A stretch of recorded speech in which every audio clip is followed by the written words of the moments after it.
We welcome you to another live edition of the Sports Box, brought to you by our friends at CrowdPlay. Download the free CrowdPlay app today and use the box at sign up for 10 points. And here we go. Well, good morning, everyone. And welcome to the show that gives you all the football you'll ever need, only on the Sports Box Network. I am Hamilton Michaeletta, along with my partners in crime on this Sunday morning, Brian the Ranger Retard, Tony Quigley, and yes, that is Brian Hess. What up, Hess? What is going on, everybody? Happy to be with you on a Sunday. Yeah, it's a beautiful day in the neighborhood. So we got all four guys. We got all four guys to talk sports today. It's unbelievable. It's going to be an action-packed show as normal. But first, Brian will give you a little bit about CrowdPlay. If you've seen the show before, and obviously you have, we are sponsored by our friends over at CrowdPlay. Check out their free app. It is totally free to play. You can win cash and prizes by answering questions about real and virtual sporting events. They have a lot of stuff going on for Week 13. Use code THEBOX at sign up. Get 10 free points. Because I still have 10 points. I haven't got any since because I suck. So hopefully you're better at it than I. Quick news and notes to start off with the NFL weather. No really major weather to speak of. Any rain. We look for wind in New York for the Raiders-Jets game, 11 miles an hour, but we will get to all that. So, Brian, kick it off. Let's rock and roll. Well, we'll start really briefly with a look back at Wednesday afternoon football, which I think might be the only time we ever see that in our lives, for better or for worse. And it was terrible, too. Steelers get a win, 19-14. And you know, the one thing that stands out to me about this, I really want your guys' take on this, is there's been some talk about, who is the best team in the AFC? Is it the Steelers? Is it the Chiefs? And Steelers fans will tell you, we're 11-0.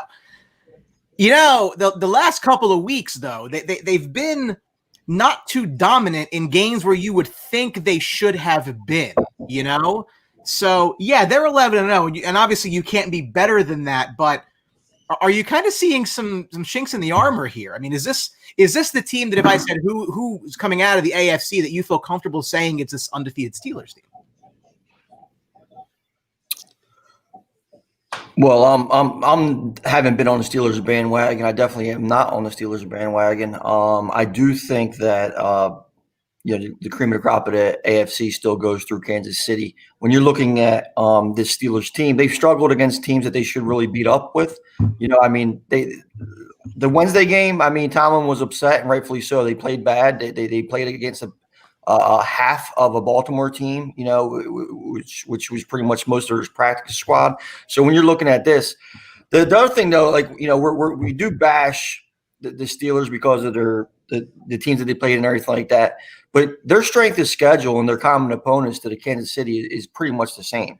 So when you look at their combined records, it's pretty much neck and neck with them in Kansas City. So neither of them have really been beaten up on great teams. But when you look at Kansas City, I think that their wins against bad teams are a little bit more impressive. They blow out the Jets and stuff like that. So they didn't struggle against Garrett Gilbert and RG3 and or give up a 70-yard missile to Trace McSorley either. So I mean, I think Steelers have some holes to fill, and when you're looking at it, you're not really too impressed with the product you see on the field. Sportsbox guest Trace McSorley. Yeah, I think, to Tony's point, I think Pittsburgh's a good team, but I still think it goes through Kansas City. Kansas City has so much firepower. Mahomes does so much for that team. I just think they have enough firepower to beat anybody. As for Pittsburgh, I mean, if they had any kind of quarterback in besides RG3 with any kind of a little bit more talent, I think it would have been a little bit troubling for the Steelers. Like you said, Trace McSorley, 70-yard bomb down the field. But listen, Steelers are a good team, good defense. Balanced team. They didn't have Connor, but they still have Snell. But I still, to Brian's point, I think that Kansas City has the upper hand in this. I think they're the best team in the AFC right now. Big shot to that defense too. We didn't mention is Bud Dupree don't go on for the season with the ACL injury. That's huge. That you might be starting to see a little decrease in that defensive intensity without him on the field. Yeah, Tony, I was just going to bring that up myself. That is a huge loss for the Steelers. Their defense is obviously the key to that team, the strength of that team. And, they have a great rush defense. I don't expect that to change. Problem is that, they're a little weak in the secondary, and, losing Bud Dupree on the pass rush is a huge loss. So if you want any chance of knocking off Kansas City in the playoffs, you're going to have to get to Mahomes, and losing Dupree is a huge loss. So, that it still runs through Kansas City. I completely agree with you guys. Yes, the Steelers are undefeated.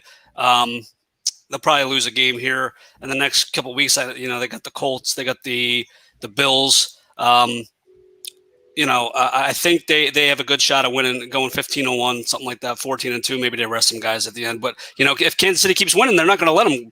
They can't rest. They're not going to be able to rest. And so the Steelers, they need that one seed. They need that home field advantage if they want any chance of beating Kansas City. I mean, I don't necessarily know that home field means what it used to mean. I think that's going to be a storyline moving forward. I mean, you're still, for the most part, you're still in empty stadiums, and they're talking about doing this bubble environment potentially for the playoffs. There's really been more speculation than anything else.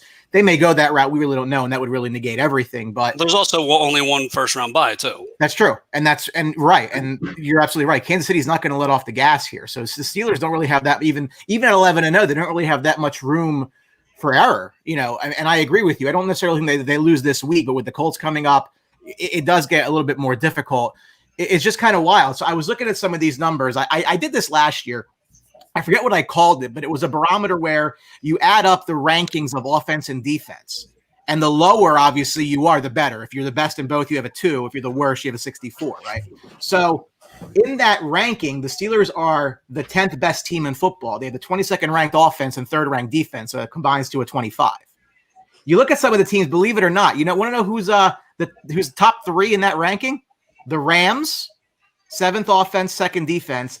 The Chargers, as bad as their record is, 3 on offense, 11 defense, and the Saints, 15th offense and number 1 defense. So just interesting. I mean, they're worse than the 49ers are, the Steelers, in that ranking, mostly due to the fact that their defense is really as bad as it is. It's amazing. It's amazing the Chargers are 3rd in the record that they have. That's amazing. But, you put the highlights on, guys. You see the Steelers every week, touchdowns to Claypool and Juju, and, that you just don't think the offense is that bad. And they're 11-0, but here we are. And I think another thing, too, you got to look at is the Steelers are a sandcastle, really. And when you look at it, it's right now they're sitting at 11-0. It's beautiful, but it's not going to take much to knock them down if they get an injury to Ben Roethlisberger. They could go from 11-0 to a first-round exit real quick. Yeah, I don't think Ben Roethlisberger is a real exciting quarterback that's going to light it up, but he's very efficient, is what he is. And like Brian said, if somebody can get to him, there's going to be problems. Right. No. Right. And, the close win against Baltimore, his receivers were dropping a ton of balls, especially in the red zone. I mean, everybody was dropping balls. I know it was a cold day, and it's like catching an ice cube, but still, I can't really blame Ben for the offensive struggles, at least in that game. But as long as he's the quarterback, the offense should be efficient enough to still be a threat, even though they are ranked low. And they got to run the ball. Then James Conner has to stay healthy. He might not even play this week. Yeah. Here's the other thing too.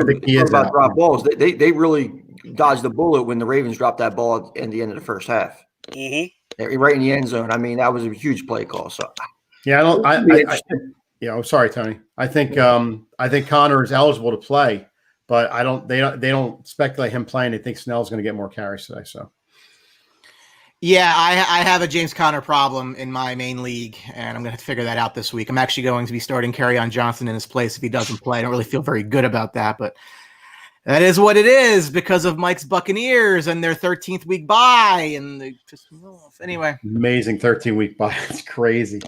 So we know that everybody out there has got a must-win in fantasy. This is the last week of the fantasy season, but as we enter week 13, we are really entering the home stretch here. If you could pick one team that has a must-win situation today, who do you think that team is? And I'll start with Brian Hess.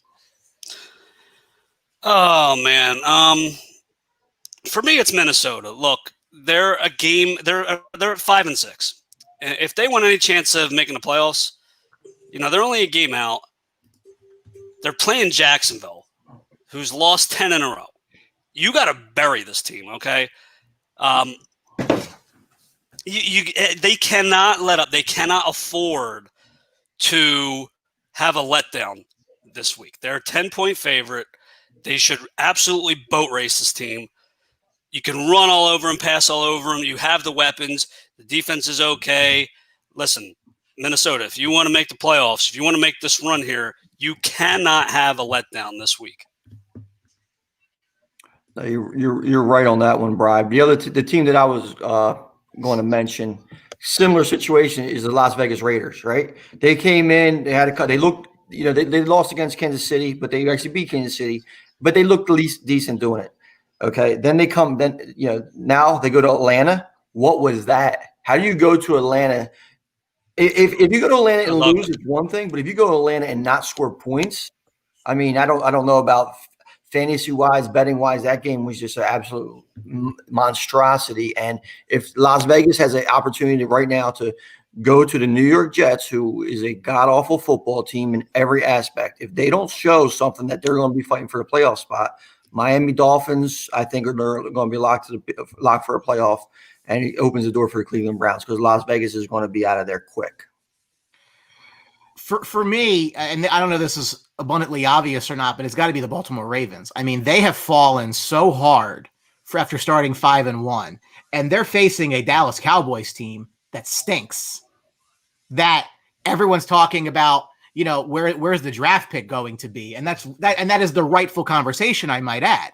But if you lose to the Cowboys at home after the stretch that you've been on, you're done. You're not coming back from that. If that's where you are right now as an organization, this season's over for Freedom.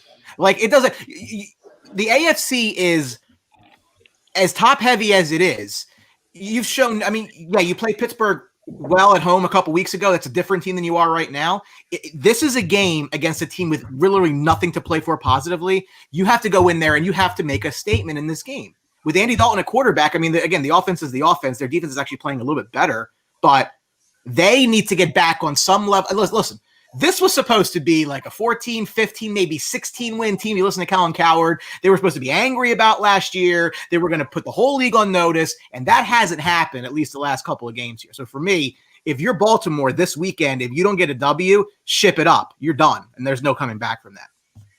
Brian, I want to address this comment that viewer Ryan Leach put up as far as the Jets are tracking. Yeah, today is actually, I believe it's 1 year to the exact date that the Raiders went in there last year and lost to the Jets. So if this Raiders team isn't focused and remembering that aspect of things, then it's a real big problem. So, yeah, they struggle against the Jets, but this isn't a normal Jets team that, Jets aren't normally that great, but if the Raiders are not focused and looking for this game to move on, especially what happened last year, then they have bigger problems. They don't deserve the playoff spot. Mike? Yeah, just before I got off for a second, I agree with Hess with Minnesota. I thought about Baltimore, but Minnesota is a team that's, a little bit behind the eight ball. It started off the year bad. But now they've gotten on a nice run. They've gotten healthy. They got to keep winning. If they're going to chase that last spot, they definitely have to keep winning. And yeah, this is a definite big spot for the Vikings this week. And they got the Jags coming in at home. That should be a no problem game. They should keep the streak going. But yeah, if they're going to have even a shot to get the wild card, they're going to have to keep winning. We mentioned the situation in Dallas. There's been some speculation, and it's literally all that is a speculation because nobody knows anything, that there could be a situation where Dak Prescott lands on the New York Jets and the Cowboys get a chance to move up to number 1 to draft the golden child, Trevor Lawrence, coming out of Clemson. Clemson stinks. Different conversation. Paul McCree's not watching. It's the interesting part about that to me, and Skip Bayless kind of said it in a different way than I would say it. It was my idea first, like 4 weeks ago, but the Dallas salary cap's a serious problem. And right now, as currently constituted, they don't have the ability to franchise Dak Prescott and stay under a lowered cap at $175 million. They're going to be over that as it is. The Jets have the third most cap space in the league. They have money to burn because there's nobody there, and that's why they're 0-11, right? I think there'd be a lot of moving parts to get it done, and I've been on the bandwagon that said nobody's going to say to a team in New York City, I'm not going to play for you, and that probably has to happen first. But do you see any situation here where the Jets decide to move from 1, I guess, down to whatever pick the Cowboys? I don't know what the exact deal would be. I don't know if it's 1 for Prescott and the Cowboys pick or how that would actually work.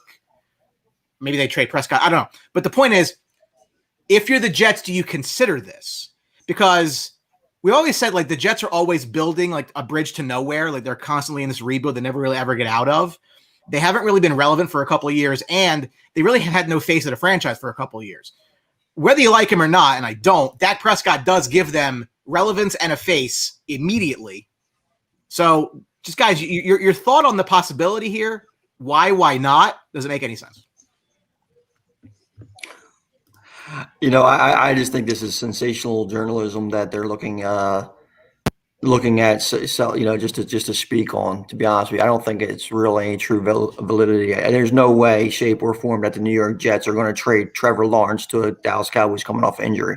I just don't think it happens there. I mean, Trevor Lawrence is a bright new star, potential out of the world over Dak Prescott. So for them to acquire Dak Prescott and the number 4 pick and win whatever else, I just think it's a pipe dream for Cowboys fans, and it's more sensationalism and clickbait than actually a real logical story.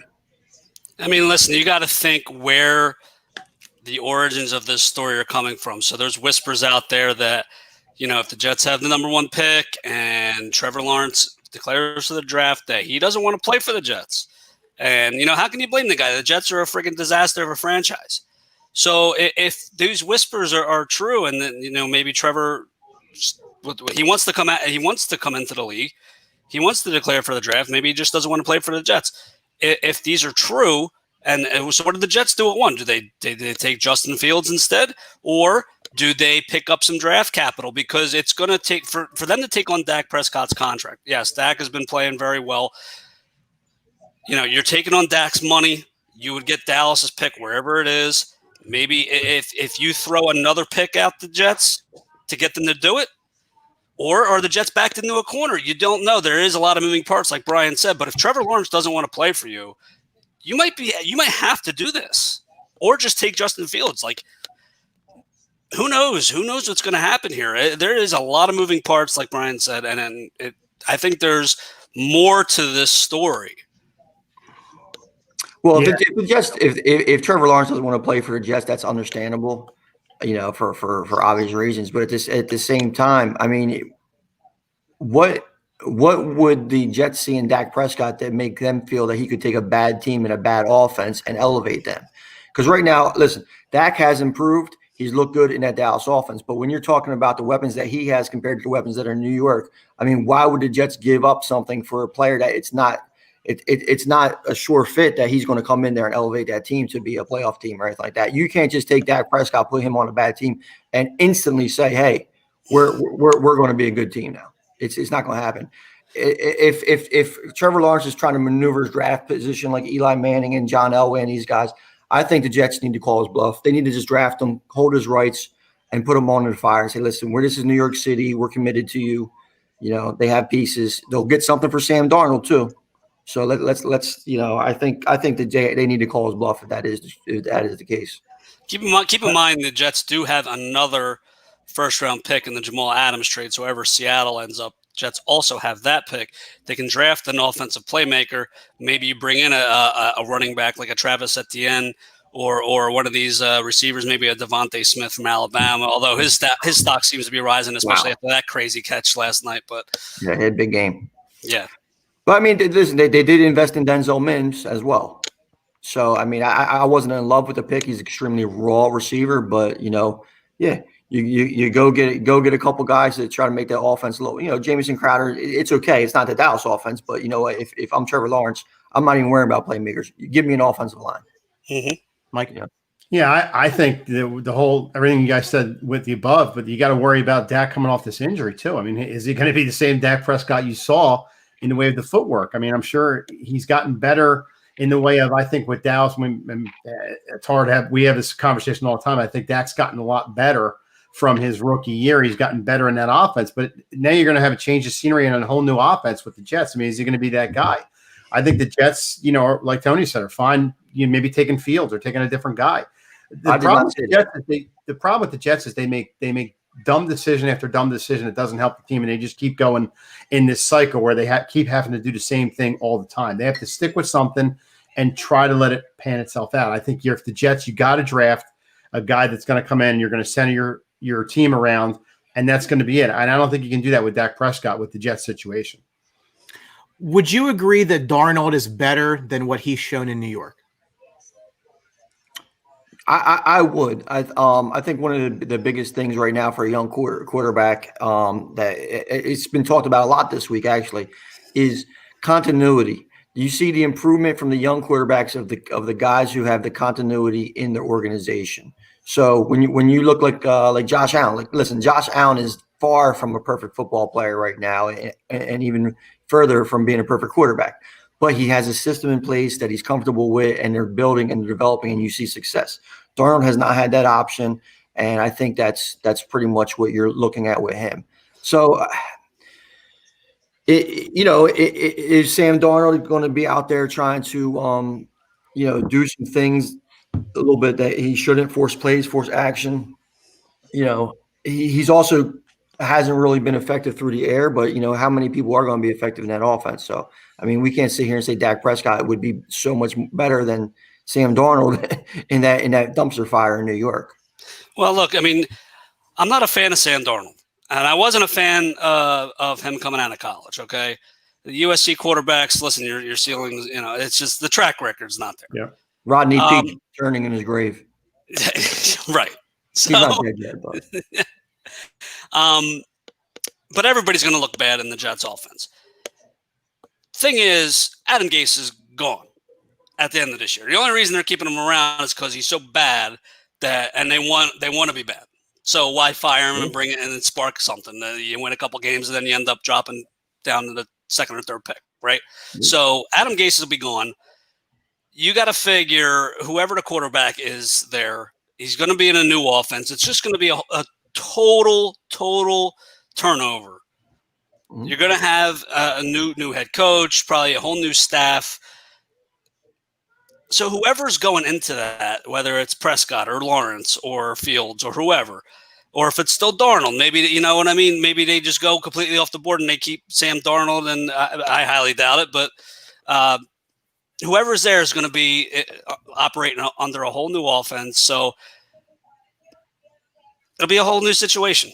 Yeah, it'd be a fresh start for somebody, that's for sure. Yep. If you look at what Rivera's doing in Washington, he came in and inherited Haskins. Obviously, anybody outside of the Washington organization kind of knew, before Rivera got there, that Haskins wasn't the thing. And I think Rivera just kind of proved the point. I think Darnold, I don't want to compare Darnold to Haskins because I think Darnold has a lot more to show in the NFL still, as well. Haskins might not. But it makes things a lot difficult. You know, new regime, they're not going to go with Darnold when they have an option to go with a Trevor Lawrence or Dak Prescott.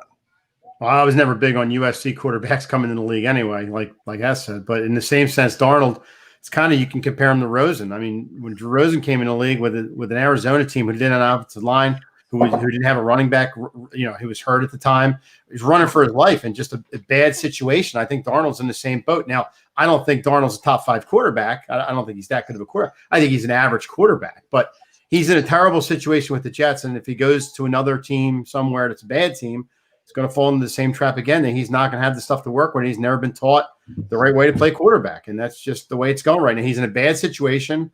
It's getting worse, and he's obviously not going to be there for it. You know, for me, like I said, I think Darnold can play. I mean, I don't think he can necessarily be like we always assign to these guys where they go in drafts. We have to remember the quarterbacks go higher in drafts for the simple fact that they are quarterbacks, and teams are always looking for them when they don't have one. So, you know, you think back to Jameis and Mariota, they went up that year because teams needed quarterbacks. You always have that with teams where teams will go trade up. So Darnold at 3, I mean, yeah, it looks kind of foolish now with Josh Allen going lower and Lamar going 32, but I think Darnold can be resuscitated somewhere else. Again, I think that the allure here for the Jets is they are. It's crazy because they're in New York. They might be one of the bottom 5 most irrelevant franchises in football. I really believe that because, and I always say this to Matt Zuccarello, like the secondary teams in New York, you know, Mets, Jets, Nets, and Islanders are just the most depressing 4 to root for. Now the Mets and Nets might be turning things around. They need a face of a franchise. They need something to get excited about. They've had top draft picks before and it hasn't panned out. Like they have a bad track record. I mean, this is not exactly, you know, you're going there to die. If you're Trevor Lawrence, I think you'll be okay, but you're still a couple of years away. Well, they also don't develop them either, Brian. I mean, look, Jamal Adams, you know, for whatever he's doing in Seattle, you know, he had some value. You know, Leonard Williams playing for good football for the New York Giants. Then you have Quinnen Williams this year. He's an absolute stud. Quinnen Williams had one of the best games the defensive lineman had all season last week. And when you're looking at you have to let these guys develop. You have to hit, but they're not hitting on enough later in the rounds.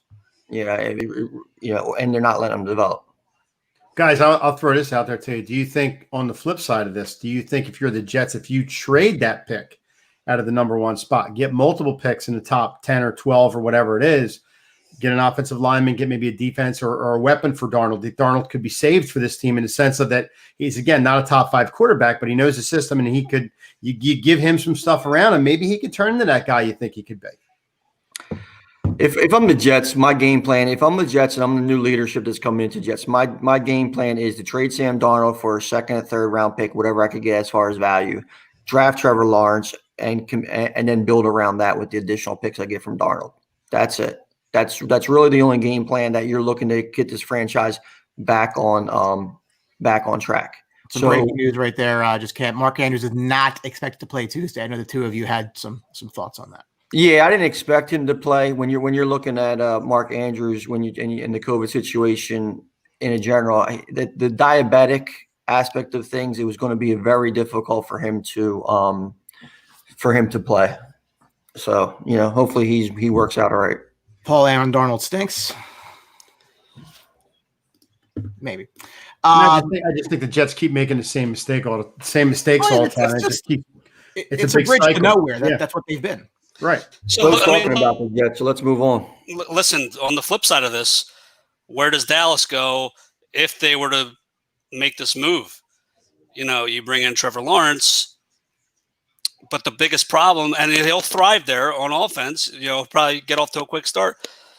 But the biggest problem this year for Dallas has been defense. So how do you address that with the money that you're saving, that you're not paying Dak? I mean, there's a lot of holes in that defense. A lot of holes. Yeah, but you know what though, and this is and I think it might be a lot of Mike Nolan, to be honest with you. I mean, they haven't had that much turnover of players, you know, from the last couple of years, and the defense has been average to above average the last couple of years. So I don't necessarily think that they don't have the guys there. If anything, my concern is that these guys are going to need contracts. I mean, DeMarcus Lawrence hasn't really been himself, but He's got a deal, so he's there. They've got their linebackers. I like what I've seen out of Diggs in the secondary. I mean, yeah, they lost Byron Jones, but that's a money move. Money is what it is. And if they stay where they are, if they don't go with Sewell, they're going to go with Surtain, I would think. So, well, they wouldn't have that pick if they do. That's true. It all depends what the deal costs them too. Yeah. I mean, if you Brian Hess, I know this is hitting close to home to you, but if you look at the package that Wentz, the Eagles traded up to get Wentz. If the Cowboys did a similar move to go get Trevor Lawrence and give up all that draft capital, they don't have the ability to go out there and restock the positions in need. You know, the defense. Brian's right. It's more scheme. It's a perfect shitstorm of, you know, you hire a guy whose last defense was last in the league, 4 years ago. You bring them in, they don't have the training camp and everything else like that to kind of get them all on the same page. Then you get injury after injury. So it's just been a mess. But I do think Dallas has some pieces on defense to make it work. But if you sell the whole family farm for Dak Prescott to move up to get Trevor Lawrence, you don't have the Surtain pick or the Sewell pick or whoever you're going to draft on that, to add that young player into your team. And you know what? And you're just hoping now that you have Trevor Lawrence to pan out. And I think he would. But, I mean, listen, I think right now for the immediate future of the Cowboys, Dak Prescott playing next year for them and a high talented draft pick is the best way for them to actually make a deep playoff run, not just win the division, make a deep playoff run because the division's crap. I think that's a more successful situation in the short term. Couple guys rumored to be on the hot seat on the coaching carousel. Eagles head coach Doug Peterson, not that far removed from a Super Bowl championship, and Chargers head coach Anthony Lynn. Do you guys think this is warranted? From an Anthony Lynn standpoint, I don't really know what Chargers expectations were coming into the season. I wasn't very high on them to begin with. And frankly, if not for Tyrod Taylor getting stabbed in the lung, we don't even know what we have in Justin Herbert. I mean, he probably would have won the job by now is my guess, but things happen for a reason, whatever. But Tony, the point you brought up earlier, I think is extremely valid here is the continuity. I remember this is not, forgive the analogy, but Jason Campbell went through something like 6 coordinators in six or 7 years. Like you never had a chance to sit in an offense and learn the offense and master the offense. And from a Charger standpoint, I mean, listen, like I said, they have the 3rd ranked offense, 11th ranked defense. That's the 2nd best composite in the league, records aside. I mean, they got to fit. Why they're not winning, figure that out, right? But you have talent there. You're going to get more talent in the draft. So I think I'm not a huge Anthony Lynn guy, but I think there is some value to the continuity there. And then I'll go to Brian, obviously, on Doug Peterson, because I think Doug Peterson stinks. I think he stunk the entire time. And yeah, he won a Super Bowl. That's great. I mean, it's a Disney movie. He never apologized for winning. Right. I don't think that he's the reason that they won, minus a couple games where he, turned, magic beans into something useful with Nick Foles. But I never thought he end up being the fall guy there if they keep Howie Roseman. Don't figure that one out. But I want to go around the board here. Just your thoughts on these guys. I mean, would you let them go? Would you keep them, and why? And I guess I'll start with Tony here because you mentioned the continuity aspect. Yeah, see, Anthony Lynn right now, it's very tough to defend him keeping his job, and at the other time, you could see that he has really been a buffoon, for lack of a better term, in game, because he's a very bad in game coach. He makes bad decisions time and time again. When you're looking at some of these games, you kind of scratch your head when you're watching them. I don't know how many Chargers games you guys are watching, but I watched a few just because I'm a big fan of Herbert and what he's done there. So if you get rid of him, you might be able to get a better in-game coach. But one thing Anthony Lynn has done well is provide continuity with that Chargers team. Do you want to risk the development of Justin Herbert, who has thrived in this situation? And listen, they've lost some extremely close games. A couple of them could be pointed directly to Anthony Lynn. A couple of them could be pointed to just being young and experienced. And I forget who they beat or should have beat in the when Herbert hit. I think it was Mike Williams in the touchdown for the end zone that they didn't stand. Was it the Raiders game? It could have been the Raiders game. Yeah. It was in the back corner of the end zone. It looked like a catch to me, but it looked like a catch to me, but it didn't go their way. So I would lean on keeping Anthony Young because I think he's good in the Anthony Lynn. He's good in the locker room. It seems like he has a good rapport. But listen, let's not forget the team MVP this year for the San Diego Chargers is the team doctor who stabbed Tyrod Taylor. Yeah. I get to talk about Doug Peterson. Oh, my favorite topic. All right, let's go back. All right. They get rid of Chip Kelly, who demanded total control, right? And it was a complete disaster. So what do? They bring Howie Roseman out of the broom closet. They put him back in charge of the team. And then when they're looking for a head coach, remember, they hired Jim Schwartz before they hired Doug Peterson. They wanted the opposite of Chip Kelly. They wanted somebody that had no say in personnel, no say in staff. So they went to what they were comfortable with. That's Andy Reid. They gave Andy a call. He recommends Doug Peterson. Now we all laughed and giggled when he was hired. And yeah, he was the head coach when we won a Super Bowl because that year he was creative with his offense. He was aggressive before nowadays everybody's aggressive, right? Everybody goes for it on fourth down, fourth and one, no matter where they're at, basically. But Doug was doing that 3 years ago. But Brian, it led to success, and it got him the Super Bowl. Quick question about that though: was that Doug being aggressive, or was that Frank Reich being aggressive? So yes, I think Frank Reich being there helped him because they bounced ideas off each other, and Frank Reich had a little bit of say. I wouldn't say that Doug's success that year was based solely on Frank Reich. All right, I think him there helped him because they could collaborate on ideas, and it's not just one voice. It always helps to have multiple voices, especially when you're being creative on offense. And I think that Doug, since then, has not adjusted. He's running the same stuff and expecting it to work. So when you're not adjusting to the league catches up to you. You have to be innovative. You have to keep being creative. And he's not doing it. All right. And he's not doing what he says either, though, Brian. When 2 weeks ago, when he's talking about rolling out Carson, and then he just doesn't do it. Right. Like he's not from what everybody says in the league, he's got a good football intelligence, but he's not a very eloquent guy. He doesn't come off as an extremely bright person. Just a quick comment. Stephen Fogmeg in the Outside the Box viewing party says Doug was 60-40 pass run, but Frank brought a more balanced attack. 53-47 helped Wentz's development. Frank Reich was the guy that made it happen. And again, we listen. I'm not off of this. Carson Wentz can be fine trained. I'm staying firmly on that because I'm attributing a lot of these problems to the surroundings, and there are a lot of problems with the surroundings. But no, you're just scared to admit that you're wrong about it. Not at all. No, I couldn't care. I'm wrong all the time. Everything's on video. I couldn't care less. But the point is, the variable in between the year that we saw Carson have in 2017, where he was in the discussion for the MVP award, and now, on top of the fact the roster has a lot less talent around him, is the fact that Frank Reich is not there. And I think that that's fair to say. What is the issue? The guy didn't forget how to play football. Okay, you've seen him do this before. So why is it not working? Again, bottom 5 roster in football, in my opinion. I don't think it's very good. Didn't think it was. Now, I think he's pressing, grabbing the bat, so to speak, trying to get a hit.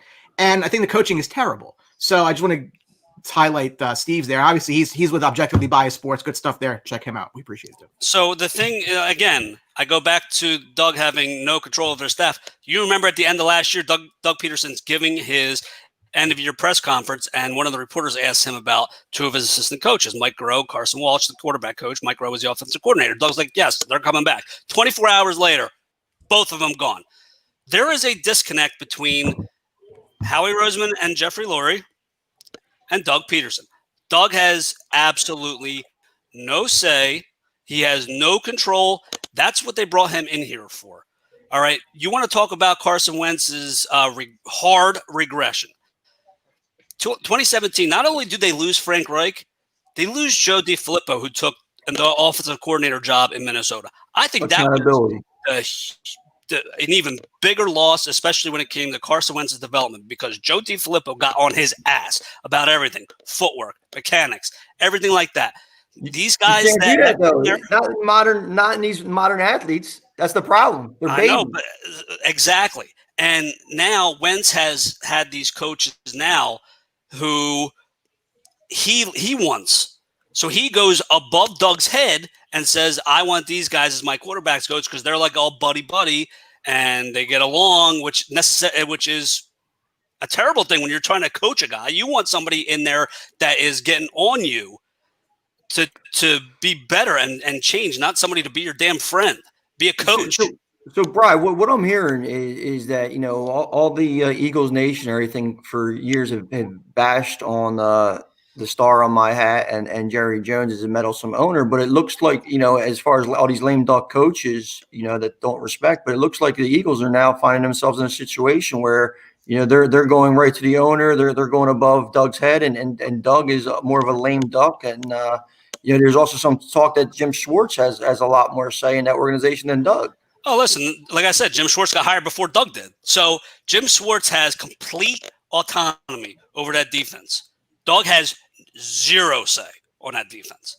And for a head coach, I mean, you're a head coach of the team, but he only has say on the offense. He has no say on the defense. And when you couple that with millionaire athletes and people that have, from what you hear after, all over the area, is that the Eagles and the egos in that locker room after they won the Super Bowl is through the roof. So you have millionaire athletes with these huge egos now because they finally got a ring after 65 years, and you're looking at them, feeling themselves a little bit, and now they don't really have to listen to their coach. And this is what you say. Yep, exactly. And you brought up Jerry Jones. Listen, Jeffrey Lurie has a lot to say. He just isn't as vocal about it as Jerry is. All right. Hey, at least Jerry comes to the games too. That too. I mean, listen, Jeff's there all the time. Jeff's there in his box. I mean, he's not. I'm drinking the JT juice right here. Oh, geez. That's gonna be a collector's item. Don't even bring the Phillies up right now. I'm pissed. But listen, I think Doug's going after this year. Even if they happen to win a division, which is not an accomplishment whatsoever, I think he's gone. Bottom line there. Real quick on Anthony Lynn before I hand it over to Mike.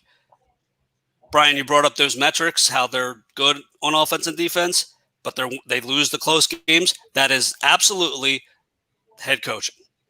Yeah. Absolutely head coaching decisions. When you have talent on both sides of the ball and you have a bad record and you lose these close games, that is absolutely a head coach. And in game he is bad, but you have to. That's what I'm saying. Like in game coaching and decision making, he is a bad coach. Let's talk about Brett Brown. No, let's not. Please. But at the same time, the continuity and what he does in San Diego. I mean. They are in close games. They don't have Derwin James. They have a rookie quarterback, blah, blah, blah. I mean, there's some big questions about Anthony Lynn, but I mean, are you willing to risk Herbert's development if you bring in a whole new system in year two? I mean, listen, you got to keep a lot of the offensive, the offensive scheme the same. Obviously, the guy is succeeding under this offense. So who's your OT over there? I couldn't tell you. Garth would know. He's commenting on the topic. I gotcha. But yeah, it seems like if you're gonna bring in a head coach, try to bring in somebody that is as similar as possible to the scheme that you already have in place, but can make better decisions. You know what I mean? Keep Herbert as comfortable as possible because the guy looks like he's a damn stud. Yeah, that's pretty much where I'm thinking. Like, I mean, if Herbert is a little bit better and he plays a little bit, they get Derwin James. I mean, they might be able to cover up some of the negativity that Anthony Lynn brings as far as being a coach. So,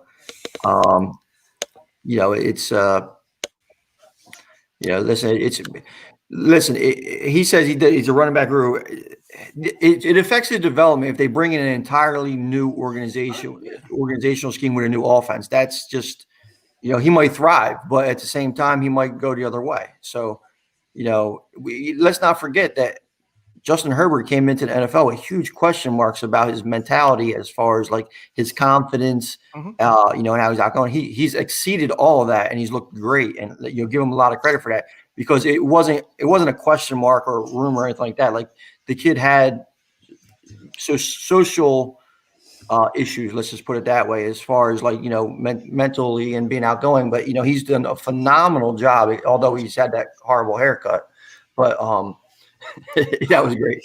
But, so like he's somebody that you want to be comfortable. And if you get rid of Anthony Lynn, whether you think he has the development or not, you're looking at a whole new regime. And depending on who they bring in, Eric Bieniemy, former Chargers running back, go back there. I mean, if you get the right fit, I don't have a problem getting Lynn, because you put Herbert in that offense. And, I think one thing that we all love from a fantasy perspective is he made the Chargers relevant fantasy-wise. And Keenan Allen, the owners, very, very happy. Couple comments from the watch party. Steve Fogmeg. Remember, one thing Chip did right was draft depth over the Roseman era. They haven't replaced that depth and missed horribly on skill position players. I mean, they've swung and missed a lot.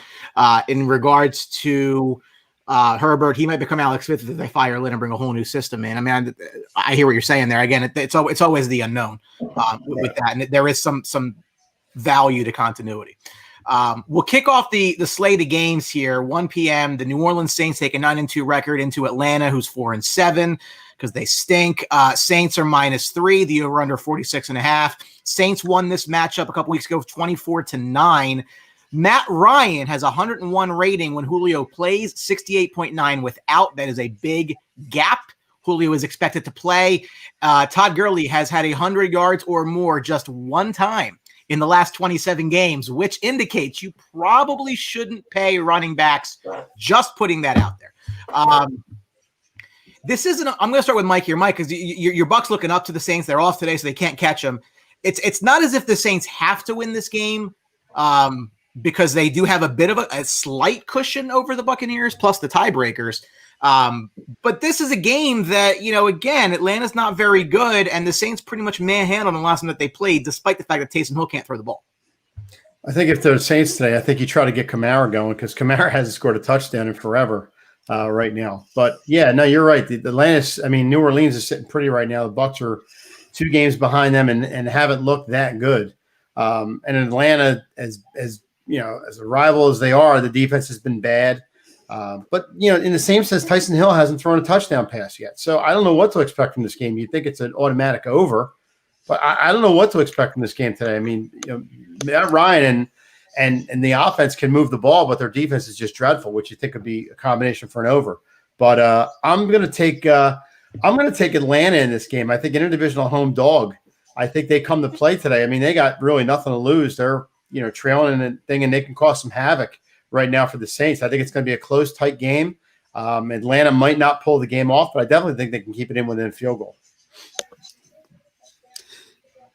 Yeah, I mean, you're talking about, and I like Atlanta. I like Atlanta too, Mike. I think this is a game where Atlanta's not going to be able to run the ball. The Saints have an excellent run defense. If I have Todd Gurley in fantasy, I'm probably not even playing him, because you brought up the Gurley stats. You're talking about a good Saints run defense. You're talking about he's questionable to even play the game. He's going to play probably, but he was questionable all week.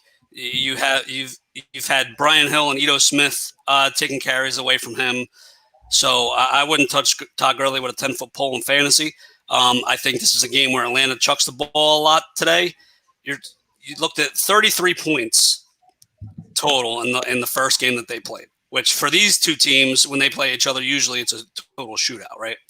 So I do think Atlanta throws the ball a lot today. I'm starting Matt Ryan. I'm starting Julio Jones, obviously, because if he's playing, which he is, I'm starting Calvin Ridley. I'm starting Hayden Hurst. I'm starting all my Atlanta players in the passing game. On the New Orleans side of things, you look at Alvin Kamara.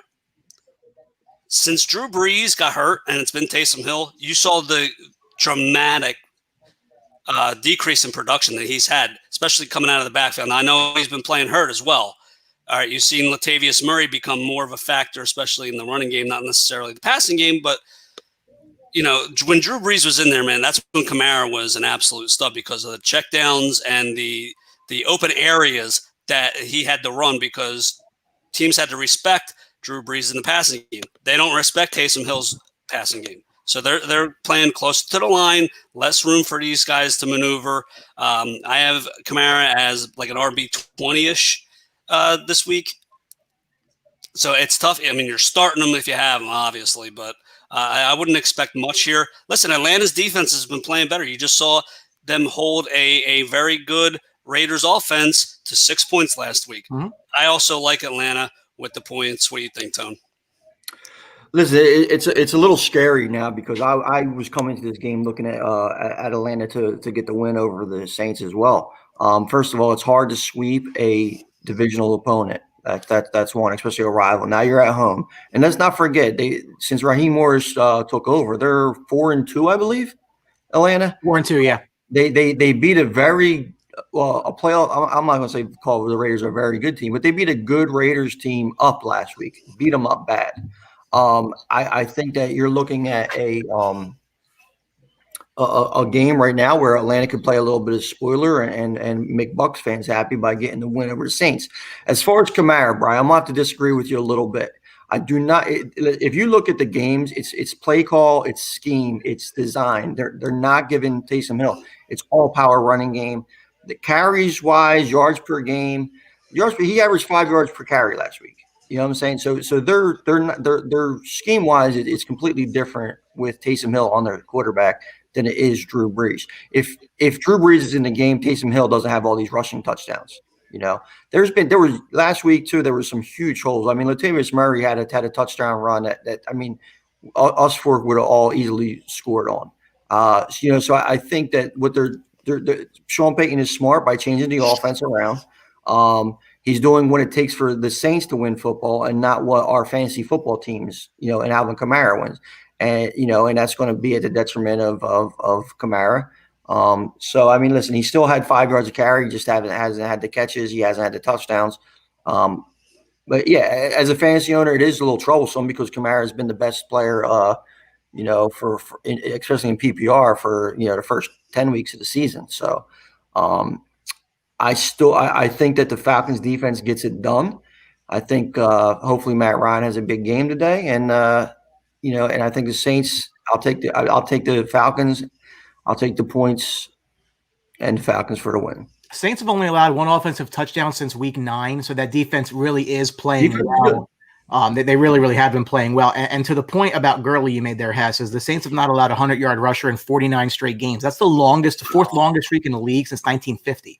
So the fact that he can't do it on his own, match that up with the fact that his defense blocks it very well, that doesn't really bode well for Gurley. Question around the room. Given the fact that they've been running the ball almost 70% of offensive plays with Taysom Hill versus about 40% or so when they had Brees. Kamara being somewhat reliant on that passing game out of the backfield, not really seeing that production. You think Latavius Murray is a viable play today then?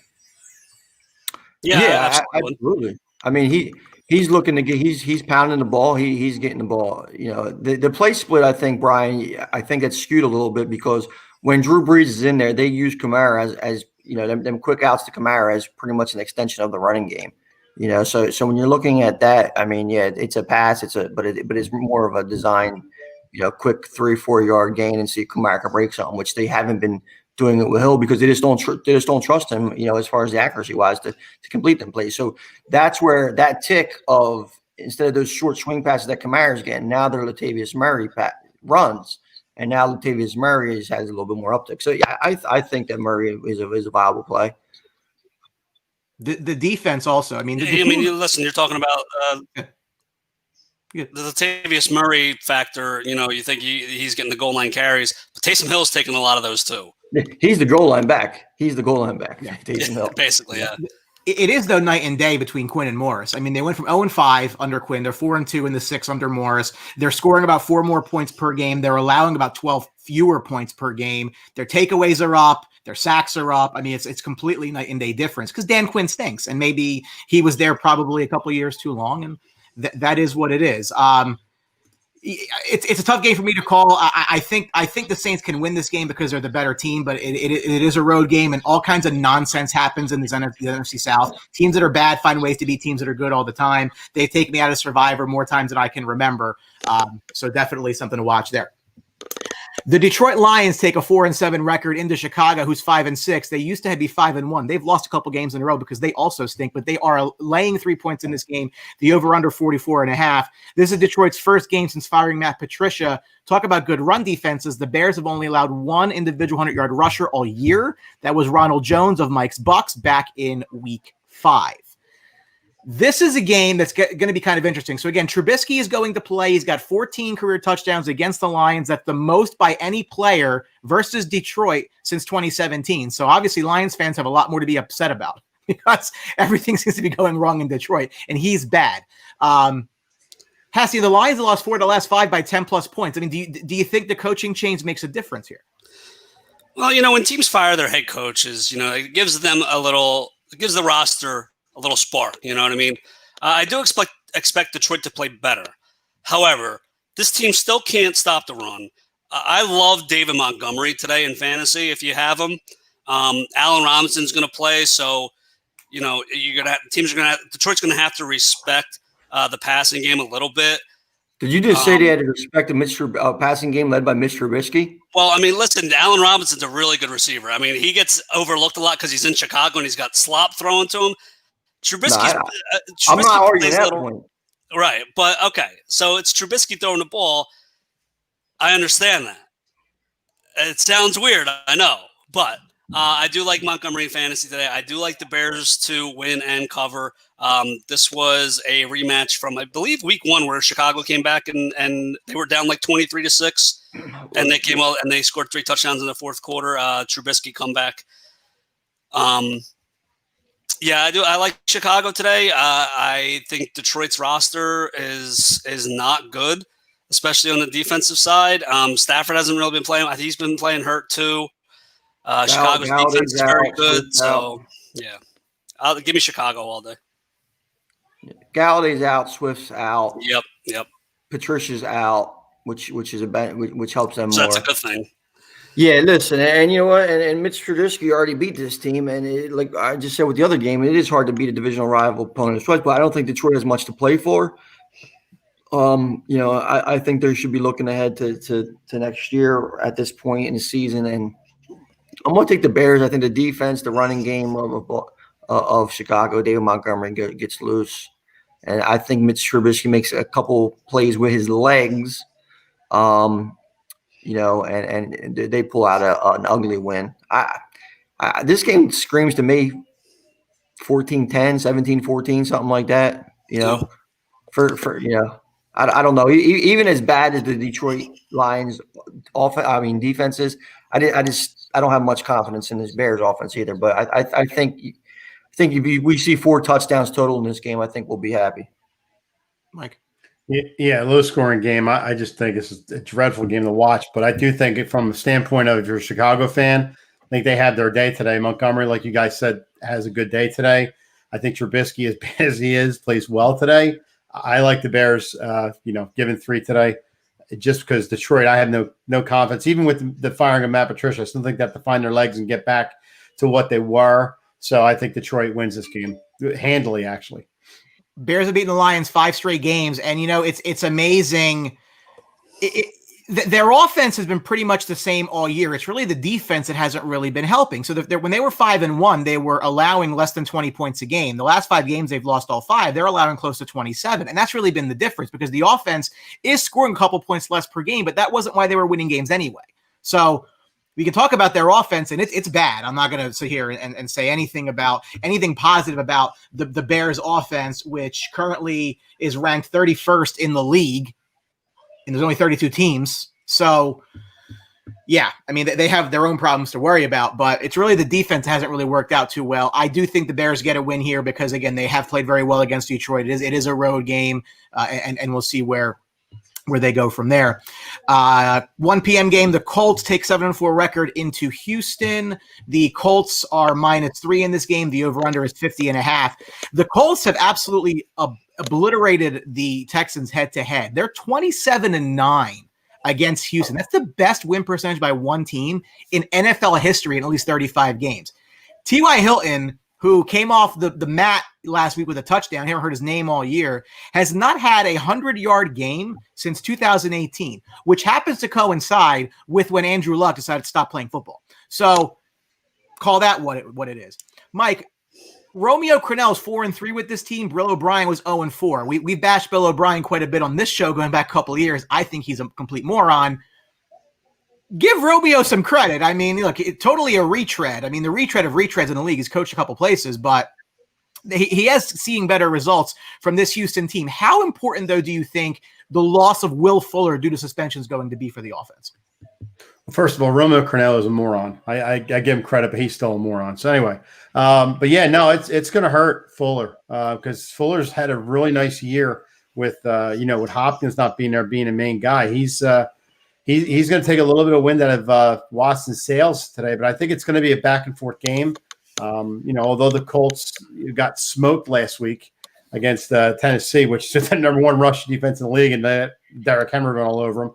I think the Colts bounce back a little bit this week, and I think this is going to be a little bit of a shootout, believe it or not, going back and forth.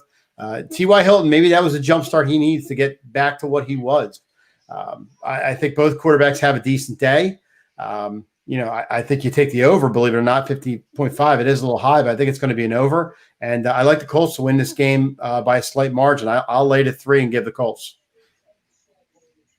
I think today is the day that fantasy owners who drafted Johnny Taylor, this kid from Salem, New Jersey, via Wisconsin, they finally see some reaping of their rewards. He's back today against the poorest Houston Texans defense. Might be his first game with 100 yards and a touch. Before he missed last week's game, but before that he had 22 carries. So when you couple that run game with this, I think the Houston Texans offense is going to struggle not really without Will Fuller, but without that additional game, because Brandon Cooks, I mean, he's been traded, so many times. He just can't be the number one offensive threat. David Johnson's back for the Houston Texans. I'm sure everybody's excited about that. I mean, he's just been a shell of himself. Phillip Rivers plays against a poor defense, so he doesn't have to make too many mistakes right now. So listen, the three-headed running attack of the Colts plus Phillip Rivers throwing a couple touchdowns here and there. Look for Michael Pittman Jr. to get in the end zone, son of former guest Michael Pittman, which we appreciate having him in. Colts big. Houston, even though Watson's been on a decent pace, is struggling to score. Quick question, fantasy-wise, do you like Pittman over Denzel Mims? All day. Yes. All day. Yep. Listen, listen, Michael Pittman, outside of last week, he was having a nice little streak there. He had a 3-game stretch, 14 catches, 220 yards, and a touchdown over 3 games. He was really coming into his own, and I think defenses started to key in on him last week.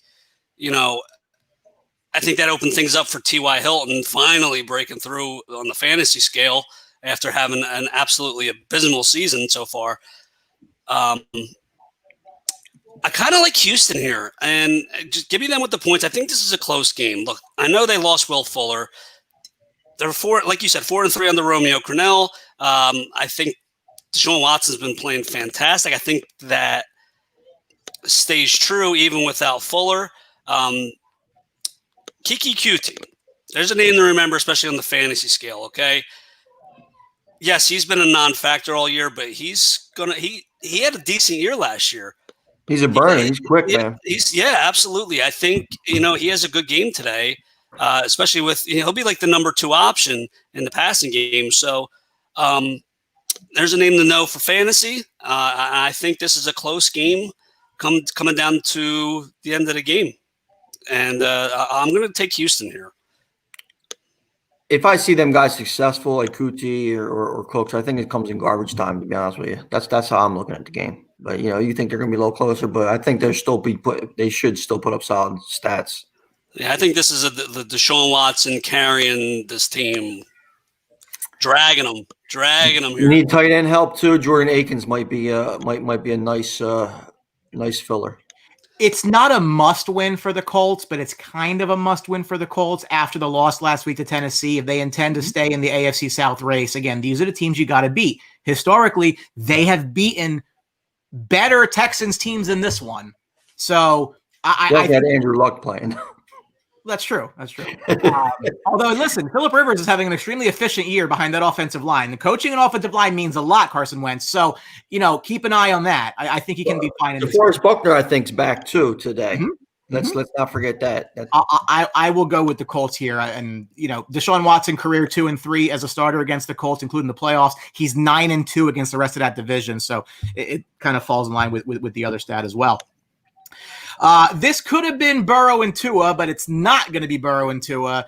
2-8-1 Bengals against a 7-4 Dolphins, who are laying 10.5 in this one. A lot of big lines this week. If you're a high money line parlayer like myself, it's a good week for them. The over/under is 43.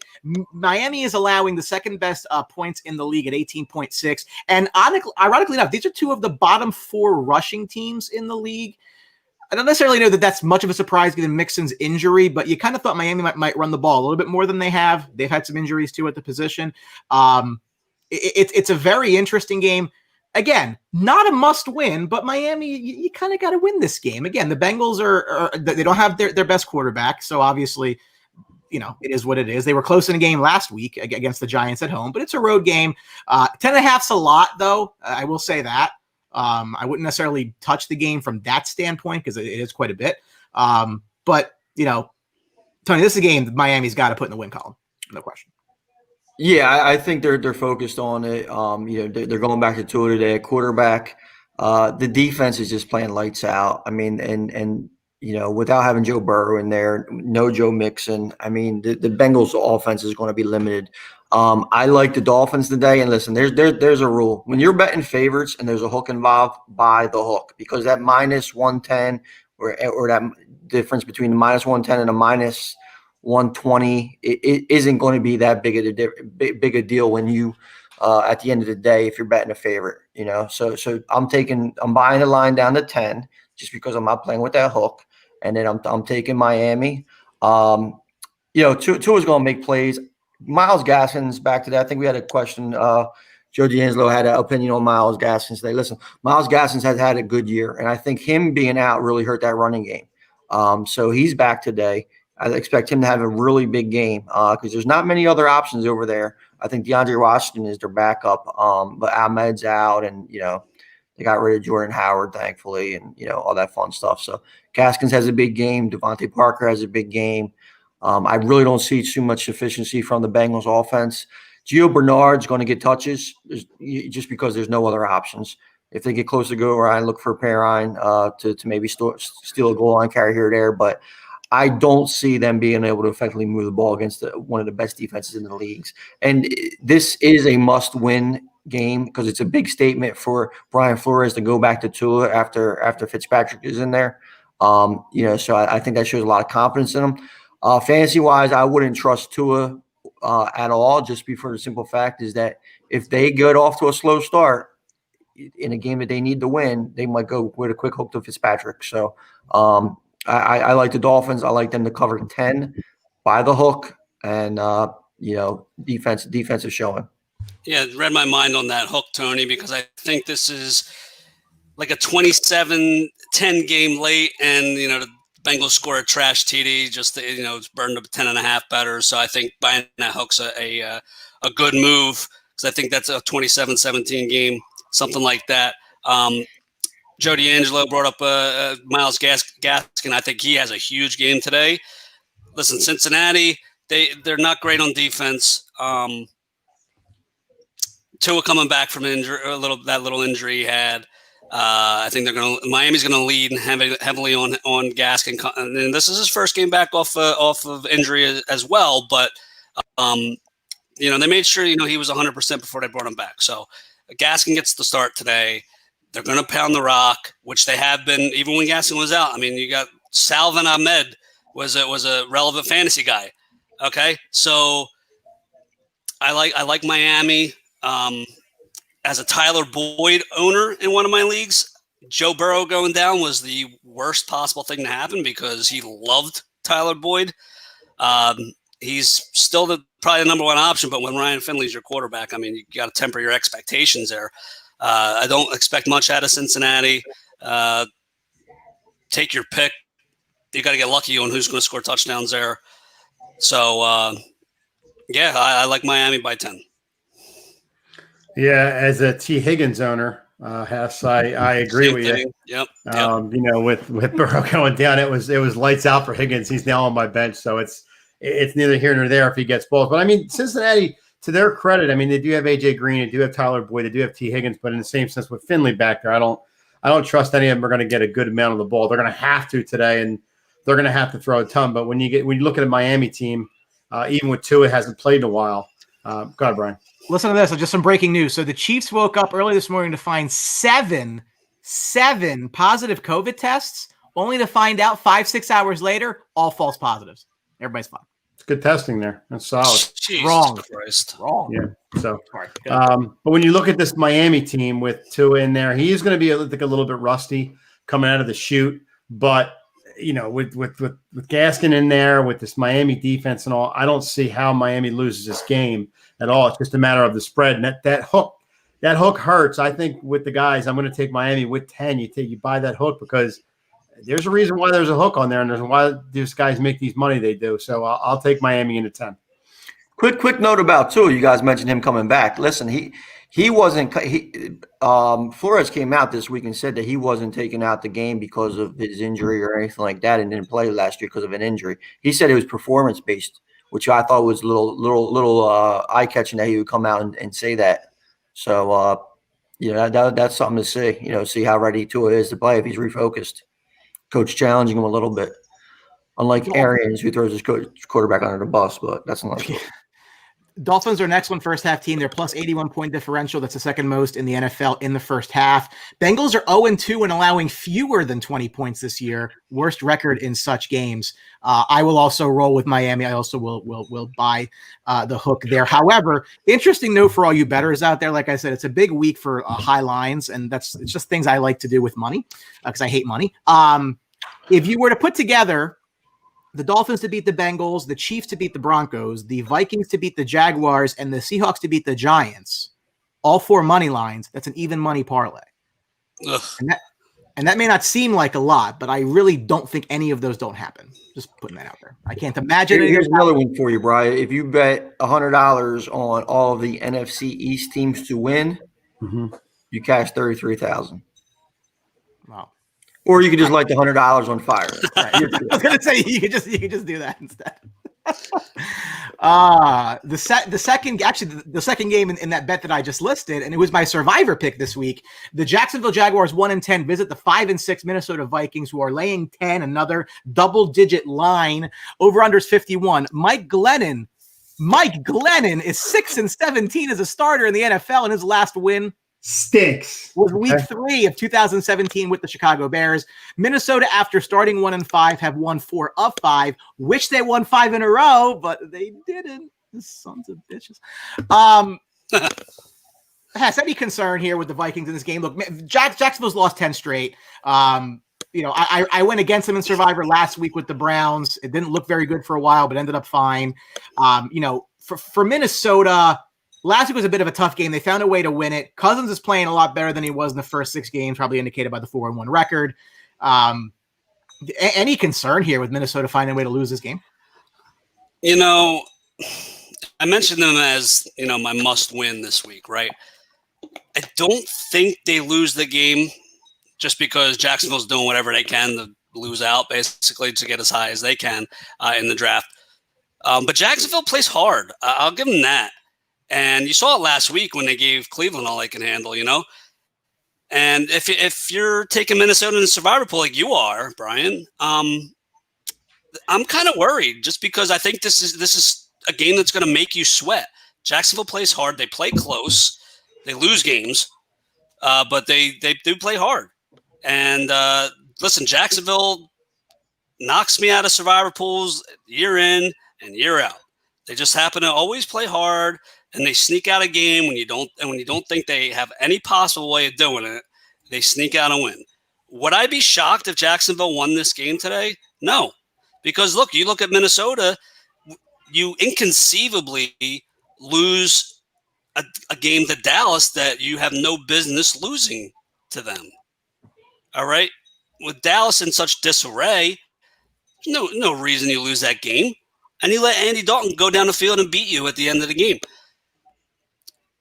Minnesota, if they want to make the playoffs, they have to win this game. They have to keep their foot on Jacksonville's throat, get up on them early, use Dalvin Cook, get up big.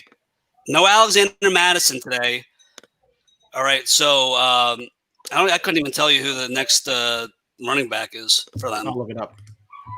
But listen, I think Minnesota's got to come in. They have to go into this game and not have a letdown. Okay, it's easy to go. You're the other team on the other side of the field is 1-10, and you have that mindset. You might get a little lazy. You cannot let that happen because Jacksonville will make you pay. Lions legend Amir Abdullah. Oh, right. Thank you. So here's the interesting thing about this game, right, Brian? You mentioned it real quick in the beginning. Is they played Cleveland last week, right? Played them hard, played them tough. Minnesota is pretty much the mirror copy of Cleveland. It's the same offense, power running game based, and you're looking like that. So the Jacksonville Jaguars are coming into this game with a very, very familiar game plan, which was almost successful against Cleveland, which has Baker Mayfield. And then you trade Baker Mayfield for Kirk Cousins, two quarterbacks that, at times have been less than reliable. But I think the difference here is Adam Thielen's back. Justin Jefferson can make plays. I think that you're going to see Minnesota take over the game. I think Dalvin Cook has a big game. I also think on the other end, James Anderson has a big game. Who's going to be rookie of the year, probably, maybe not, depending on the Justin Herbert love. But maybe rookie offensive player of the year because probably Herbert will get the award. But I do like Minnesota today in this game, although I think you're right. I think Jacksonville does play them close. But I think they only play them close for half. Look for Minnesota to pull out late and take Minnesota minus the 10. I think it's going to be a late cover.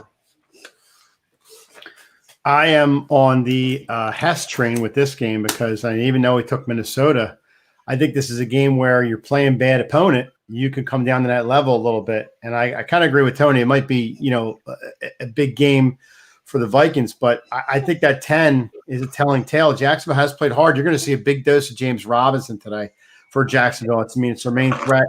Chark is playing today, so it's gonna be interesting. This could be a back and forth game a little bit.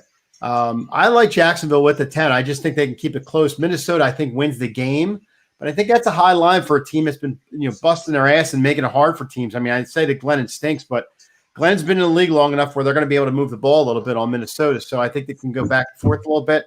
I'll take Jacksonville with the points. I think Minnesota pulls it out, but I think Jacksonville covers it close. Jay Glazer reporting people inside the Eagles building believe drafting Jalen Hurts is a big reason as to why Wentz has lost his confidence. He won't admit it, but they see it as being the issue. Listen, he's a professional. Bro. Get over it. Okay? If that's the case, get over it. You're a professional getting paid. Get over it. Even more reason to move on. Definitely not Aaron Rodgers. I mean, that would have been good to announce during the Eagles game break for preview, but go ahead. I see breaking news. I bring it to our viewers. Breaking news: Carson Wentz is soft and is mentally inept. Maybe that's not breaking news. Raiders 6-5 after just a blowout loss last week. Visit the 0-11 New York Jets, laying 7.5. I believe it's actually up to 8 now. Over under 46.5. The Jets are allowing the third most yards per game. In 284, I guess it's through the air, and the Jets have scored 17 points or fewer in 8 games this season. That is the most in the league. There's really not a lot to talk about here on the Jets side. They stink, and they got to figure that out. From the Raiders' standpoint, you can't put up 6 against the Falcons and be happy about it. I think this is a game, even without Josh Jacobs, that they try to get right and really put up a big number to really stem the tide from a loss last week that they had no business. Look, like you said, Tony, they can lose that game. You can't lose like that. So I do like the Raiders here, and I think I'd actually might even go up to 10 points here. Yeah, I mean, the Raiders have been the ultimate roller coaster this year. I mean, they lose by 37 points to Atlanta. and they're the only team that beat the Chiefs this year. So you don't know what you're going to get from the Raiders. So for me, I think this is a definite bounce back game after last week. If they want to make a playoff run here, the AFC wildcard race is very competitive. They need this game. I think John Gruden's going to have them ready to rock and roll, even without Josh Jacobs. As you said, Devontae Booker's been very, very good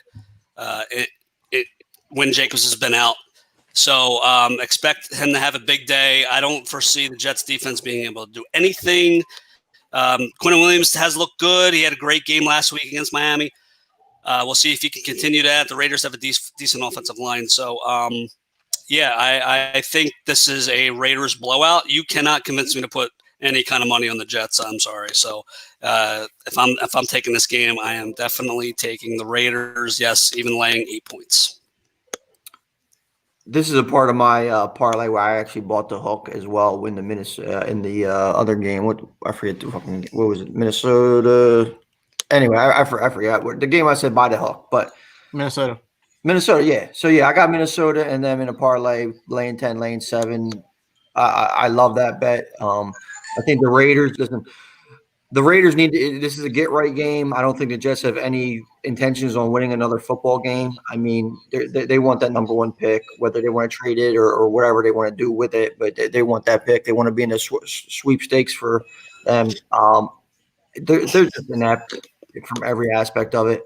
Booker has a huge game. Waller has a huge game. I mean, it's one of them games where this is going to be more telling about the Raiders than it is about the New York Jets, because the Raiders do falter. If they don't have a gut check after what they got happened to them last week, it's a big problem. So I'm taking Raiders. I'm buying the hook down to 7, and we're going from there. Yeah, it's slam dunk today. I don't think that people say that. Oh yeah, the Jets they beat the Raiders last year, and it comes to today. Listen, it doesn't matter. The Jets stink. They're a bad team. They're going to the bottom. They're getting the first pick.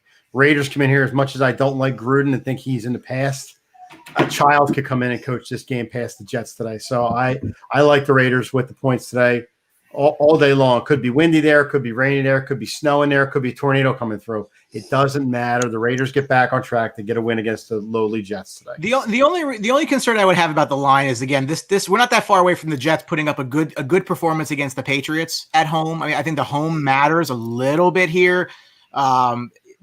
Backdoor nonsense, I mean, again, I like Booker too. I mean, I obviously I lean Raiders here. They're going to win the game.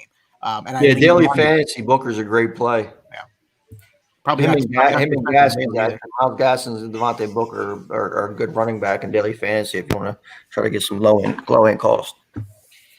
Yeah, I mean, Derek Carr is almost 70% completion this year. That's 4th highest in the league. Jets allowing the highest complete percentage in the league. This really does bode well for the Raiders to figure this out. Brian, you mentioned Derek Carr's completion percentage 70%. That's all the guy does. Last year he was like 70-some% too. I mean, for whatever reason he doesn't get the poor man's Drew Brees. Yeah. I mean, now he has Ruggs to take some shots down to the field too. Last 1 p.m. game, I think, is clearly the game of the early part of the schedule here. The 8-3 Browns, the 8-3 Titans. The Titans laying 4.5. Over/unders 53. This is the number 1 at the number 2 rushing team in the league. It's also their first matchup since week 1 of last year, when that Browns bandwagon everybody was on last year crashed and burned in a 43-13 Titans win. The Browns at -21, the worst point differential for an 8-3 or better team at this point in the history of the league. So they got to figure that part of it out. Derrick Henry averaging 114.3 yards per game. That is the most in the league. And, Baker is a lot. I mean, this obviously goes without saying, but Baker's a lot better against teams that are below 500. He's 7-0. He's only 1-3 against teams that are above 500. So Tennessee coming off that big win last week against the Colts. Browns looked a little struggly against the Jaguars. Might be a good spot for Tennessee. Mike, your thoughts? Do you say struggly? Struggly. Is that actually? I make up words. I make up words as I see fit. Okay, that's good. I like it. I like it. Struggly. Contact Webster's dictionary because I've never heard struggly before. But anyway, I like Tennessee in this game. I think what you saw from Derrick Henry last week is going to be what you're going to have today. There's a lot of Derrick Henry today. maybe sprinkled in some pass and some effectiveness. But that's what the Tennessee team does is they run the ball very effectively. And they throw the ball in just to mix it up. I know Jonnu Smith is not playing today, which he hasn't been involved in the offense the last couple of weeks. But I mean, that's fine. Yeah, I don't have a lot of confidence in Cleveland. I think I wouldn't say one of the worst 8-3 teams in the league because that's not giving them credit, but they're taking advantage of a bad schedule is what they're doing. So, good for them. You're beating the teams you have to beat, and they're getting it done. But in the same sense, I think Baker Mayfield's going to struggle against his defense today. Where they're going to chase him around a little bit, especially with Clowney. I like Tennessee with the 4 points. It was 4.5. I think it's down to 4 now. I'll take Tennessee into 4. I think they can get it done again today, and I think they got to find their groove right now, get some momentum going, and go moving forward to the playoff push. Listen, this is one of my favorite bets of the day. Cleveland is such a fraud 8-3 team.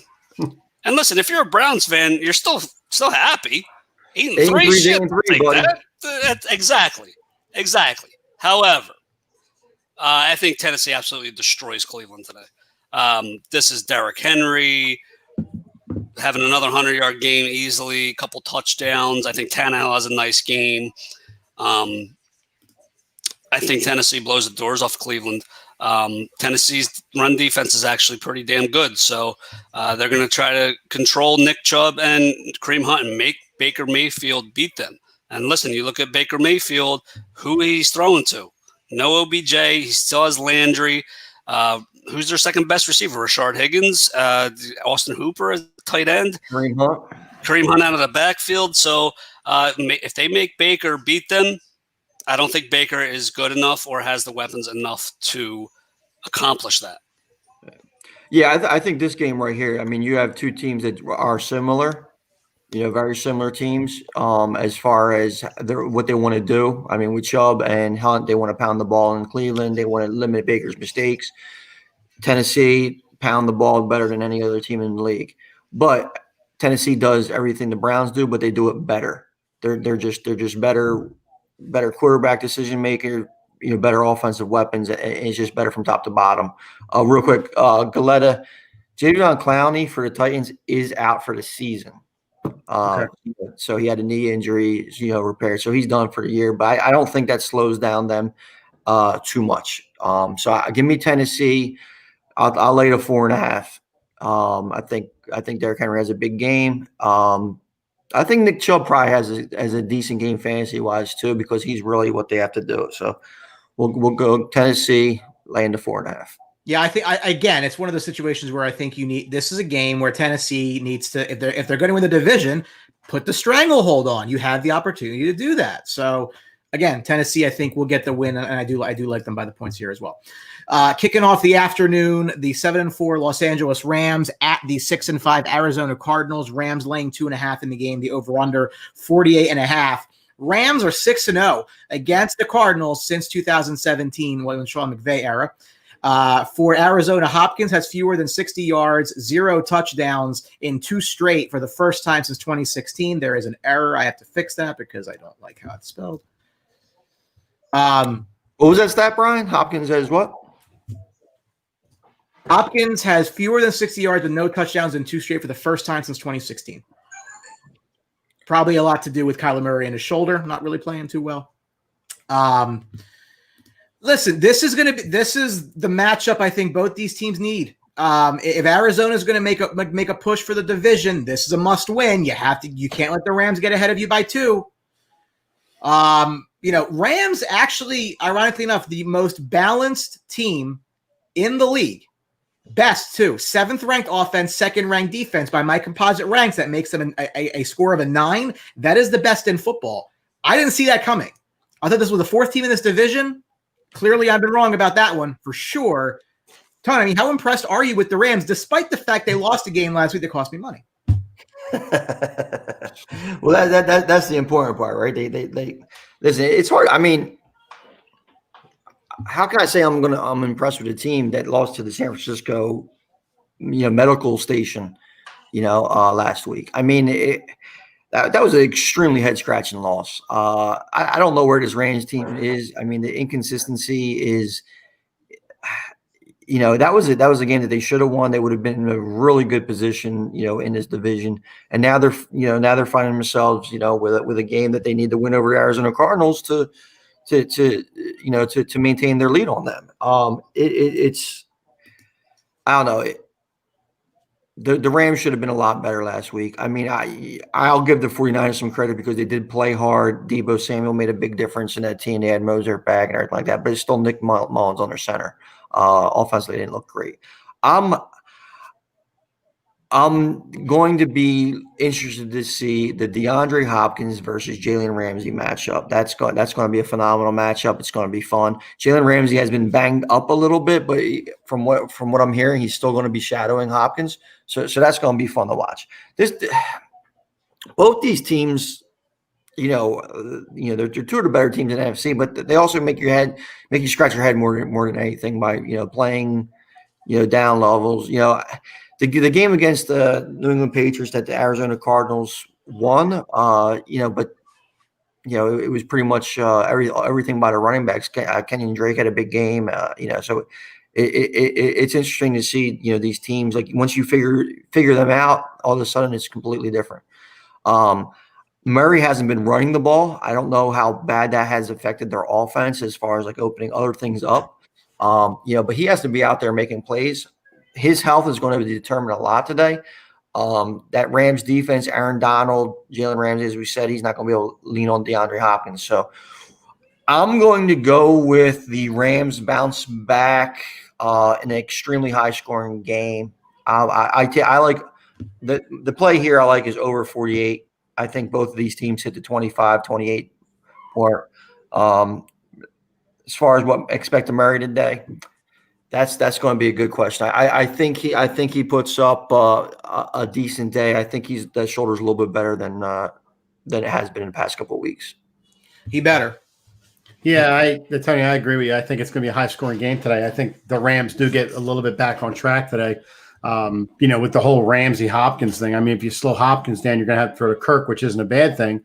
But in the same sense, I think the Rams have a little bit more firepower than Arizona does. And Murray, like you said, hasn't been running that much. So, but I mean, I think he'll do his best today. And plus, the Rams front line, I think they're definitely going to be running after him today. And if anybody can kind of slow him down a little bit, it's going to be the Rams front line. It should be interesting. But I think it's going to be a high scoring game too. And I think the Rams do get back on track.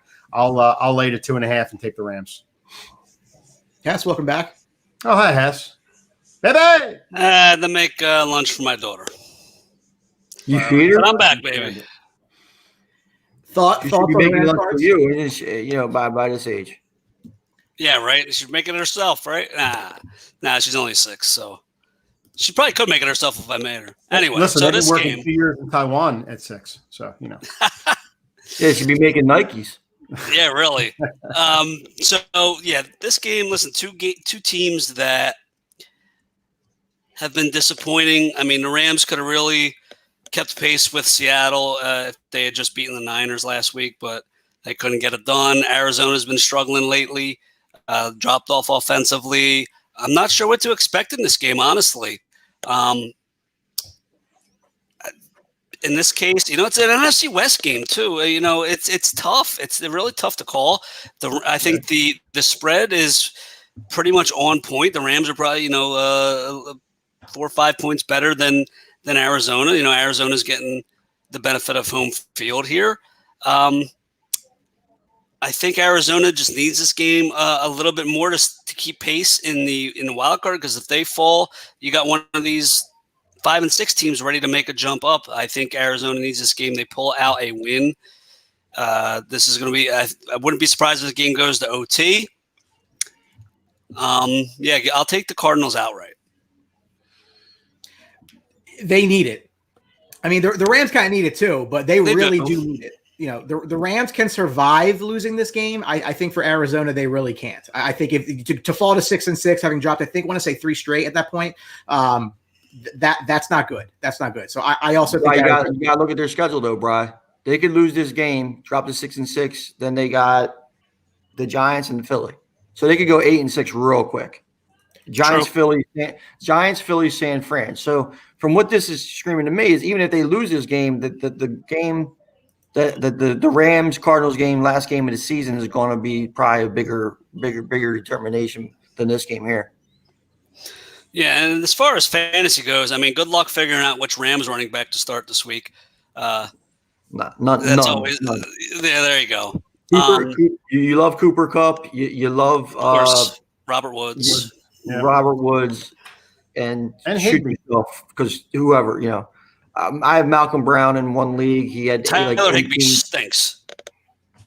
Well, yeah, Stinks. he had it, and so he's playing the Eagles. Jesus, he. I mean, he was outside of one that the best, game. Forget it.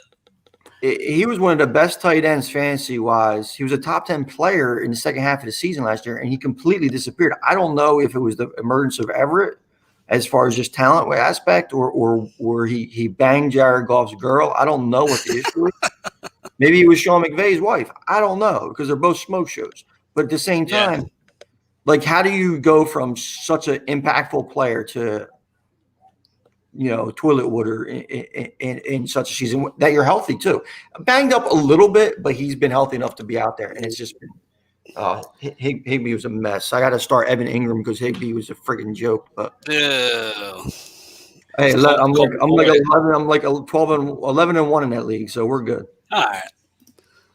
Another one of the high lines. Hold on. Before we move on, I got to get rolling, guys. So have a good Sunday. I'll talk to you guys next week. All right. All right, Mike. Mike. Keep wearing that Florida State gear.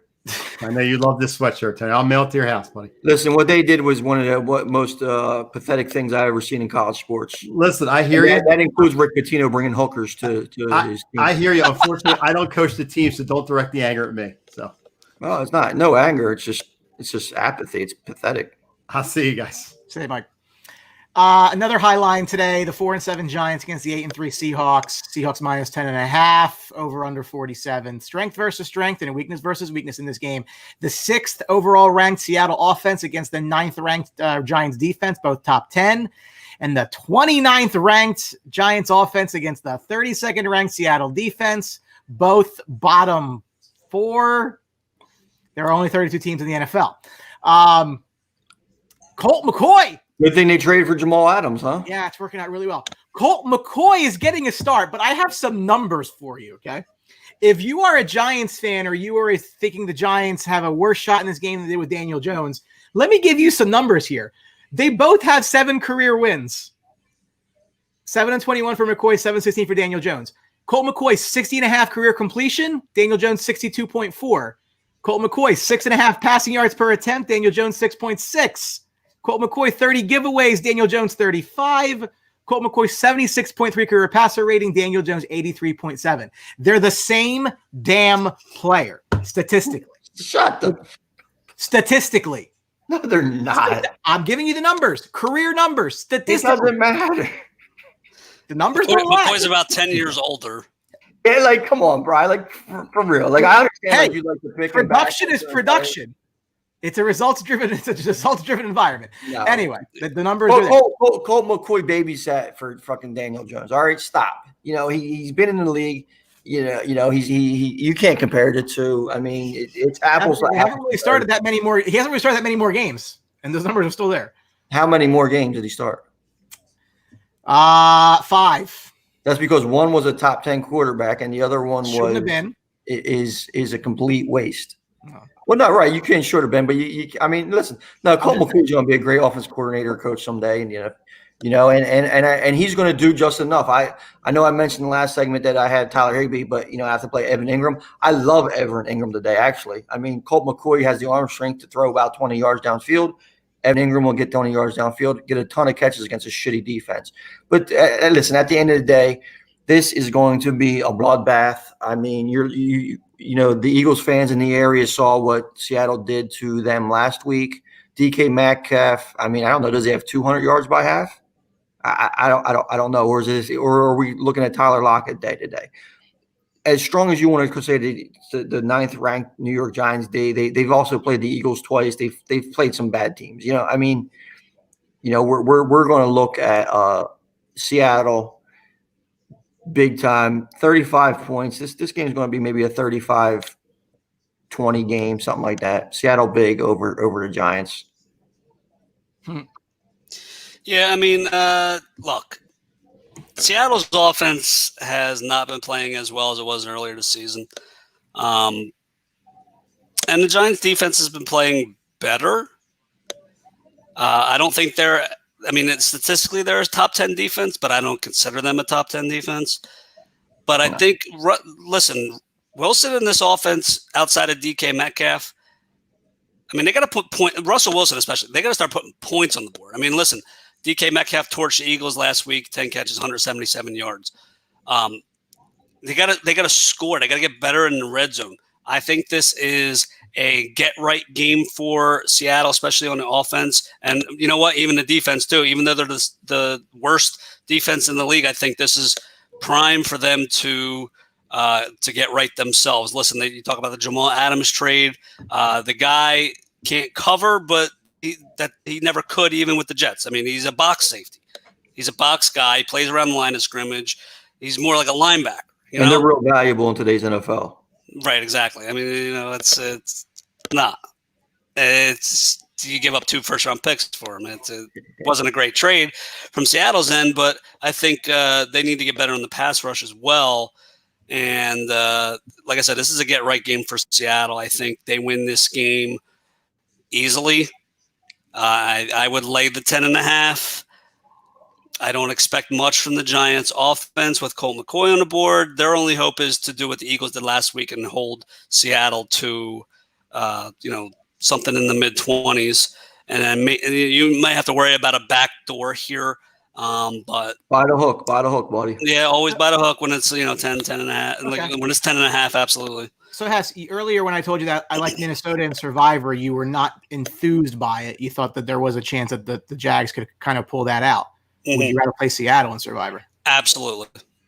Okay. Absolutely. Maybe 100%. Maybe I'll take your advice there. I had Seattle saved, but then I said, if I'm going to use Minnesota, here's the spot to use them. And no, Brian, timeout. Take Minnesota. Seattle has the Jets next week. Come on. That's probably why I moved it off. Yeah, that's true. Okay. If you're looking ahead, you have to. I also could take the Chiefs today. That's usually what gets you knocked out, though. Just saying. I do have the Chiefs, but I'm waiting for a spot that I can't take anybody else and just hope for Patrick Mahomes to get me a win. Doug Anderson has a fantasy question. Go ahead, Doug. We're always here to answer your questions. Go ahead. But get it up. We'll get there. Yeah, Seattle wins. Listen, again, if you can't beat Colt McCoy, just pack it up. That's the longest time. But again, that's why I kind of think with Minnesota, like if you can't beat what's his stupid ass name? Mike Lennon. Yeah, just stop. No, I like Seattle here, and again, Seattle continues to extend their lead in that division, and they have the inside route. Their schedule is also very easy. Speaking of potential blowout games, the Philadelphia Eagles 3-7-1 visit the 8-3 Green Bay Packers. Packers laying 8 in the game. The over/under 49.5. Green Bay 11-2 at home in the Matt LaFleur era. The best win percentage of any team since 2019, but the only home loss came last year against the Eagles. And if you remember that game, Jordan Howard had a big game. Jordan Howard is activated off the practice squad for this game. Brian Hess. The hell does that mean? Yeah, before we jump in this game, let's answer Doug's question here, Brian. Before we get, we're going to get deep into this game, I'm sure. Carr. I would probably say Carr. Carr, because Goff will drive me nuts. And then drives me nuts. And then Latavius Murray. I love Murray over the other Murray, two. Baby. I don't think it's close. Lat Murray. Yeah. All right. Tony, you agree with that? Carr and Lat Murray? I'm going to go Goff over Carr, and I'll go with Murray. I just see that the Las Vegas game, even though Carr should have a good game, I think that they could get up and just run the ball. I think Goff is going to be in more of that aspect of a shootout because Murray and them are going to be putting the offensive pressure on the Rams, even though they have a good defense. So I'm going to lean Goff there. Yeah, Cooper Kupp, Woods, they both will make some plays. All right, so Eagles Packers, right? It's the same thing as an Eagles fan. especially coming off a loss, and especially this year, right? They come off the loss, they play like shit, and you're so down on them, and then you work your way up to the game day, and then you start thinking to yourself, well, listen, the defense played well last week. Maybe they can, if they run the ball. So yeah, Green Bay's run defense stinks. You got Miles Sanders, Jordan Howard. Maybe we got a shot, and you completely forget how bad they played the week before. All right, yeah, you can run on Green Bay. Guess what? Doug still don't run the damn ball. You need to run the ball. Doug wants to pass the ball 65% of the time. That's the problem. If Doug was committed to the run, I'd say they'd have a shot at actually winning this game, because you know what? They went in there last year, like you said, Brian, and they went in there and won the game as a big underdog. I don't think this game's remotely close. This could be another, maybe the Eagles cover backdoor. I don't think it's close. I think this is more or less a Green Bay putting up a 30 burger. Eagles still ain't getting to 20, even with unless they really decide to commit to the run, and I have no faith that they do. Okay, this is going to be Doug playing in the hands of the Packers, throwing the ball way more than they should. I see the Packers getting up early and completely even taking that option off the table to run the ball. This is like a 34-17 Packers win. I don't trust the Eagles in this spot, even a little bit, even getting the 8 points. Tony, Ryan Habermail, our resident Packers fan, has been extremely critical of Mike Pettin and the defense. He says that for that reason, wouldn't actually shock him if the Eagles actually find a way to win this game. I think that's him being overly negative. I think sometimes he takes the anti-cheerleader approach and just criticizes his own team maybe a little too much. I think they're one of the best teams in the league, definitely in the NFC. I have no concern about this game. I don't even have concern about the 8 points. But is that fair? His defenses have not. If I go to my rankings, Packers are 12th ranked defense. But here's the thing, though. This is a perfect storm for what the Eagles do bad and what the Packers do bad. Is the Eagles don't run the ball, the Packers can't stop the run. If you look at the Packers' losses, Dalvin Cook, they got beat up on the ground. Doug Peterson, no way, shape, or form. Oh, he activated Jordan Howard. Who cares? Miles Sanders is probably their best offensive weapon. He doesn't touch the ball enough. Against this game, if they want to beat the Packers, he needs 20 carries, not 20 touches. He needs 20 carries. And they need to take the Packers and they need to try to pound the ball right at them. But Doug Peterson, as Hess knows, won't do that. And the other thing, the Eagles are not a good team, right? That's obvious. What the Packers do best, Packers beat up on bad teams. We've seen them falter against solid teams, and they don't show and they struggle. So, but when they do play bad teams, they really put them out of their misery. I mean, they like to beat up on bad teams. Aaron Rodgers likes to act like he's winning, the Super Bowl against a JV San Francisco 49ers team, and stuff like that. So Packers it's just a bad fit for the Eagles and what they do. Packers win big, cover to 8. And I do like the over this game, but I could see this being 35-21, something like that. Supposedly Wentz is on a short leash. I heard that before. Heard that last week. Heard they were going to get Hurts more involved. That's all bullshit. Hurts had 2 more snaps than I did, so I don't really think that's Yeah, that's such a puzzling situation. I mean, it's not really that puzzling. I mean, Peterson doesn't want Hurts, right? He doesn't want to play him. So there was a report. I reached out to a blogger. I wasn't able to get him on the show. He said some inside source with the Eagles say pretty much point blank that Hurts was drafted as insurance, which is the exact thing I've been saying since it was done. That this was not a matter. Wentz has the injuries. They didn't want to be left with their pants down. That seems to be the case if you believe the sources. But I don't think that This is how bad that pick was, Brian. All right, Hurts was drafted as insurance in the second round. Okay, so what's he insurance for? If Carson Wentz got hurt in the third, fourth game of the season, and Jalen Hurts went into this situation, they're still a bad football team. So what are you insuring yourself for? You know what I'm saying? Like I mean, Ryan Finley isn't insurance for Joe Burrow. No, it's just. You need Andy Dalton was insurance for Dak Prescott, which made sense until everything fell apart in the Cowboys land. Injuries, blah blah blah. It's this. There's no point for them to have insurance for Carson Wentz, especially a guy who is extremely questionable if he can even play quarterback in the NFL. Look, I mean, you see how bad Carson Wentz has played this season, and he is still starting every game, not getting pulled. What makes you think Doug's going to do it now? They're already 3-7-1. We're this far into the season. I don't care about winning the division. This record is bad enough as it is. If you were going to make a change, it would have been done already. If he does it now, why?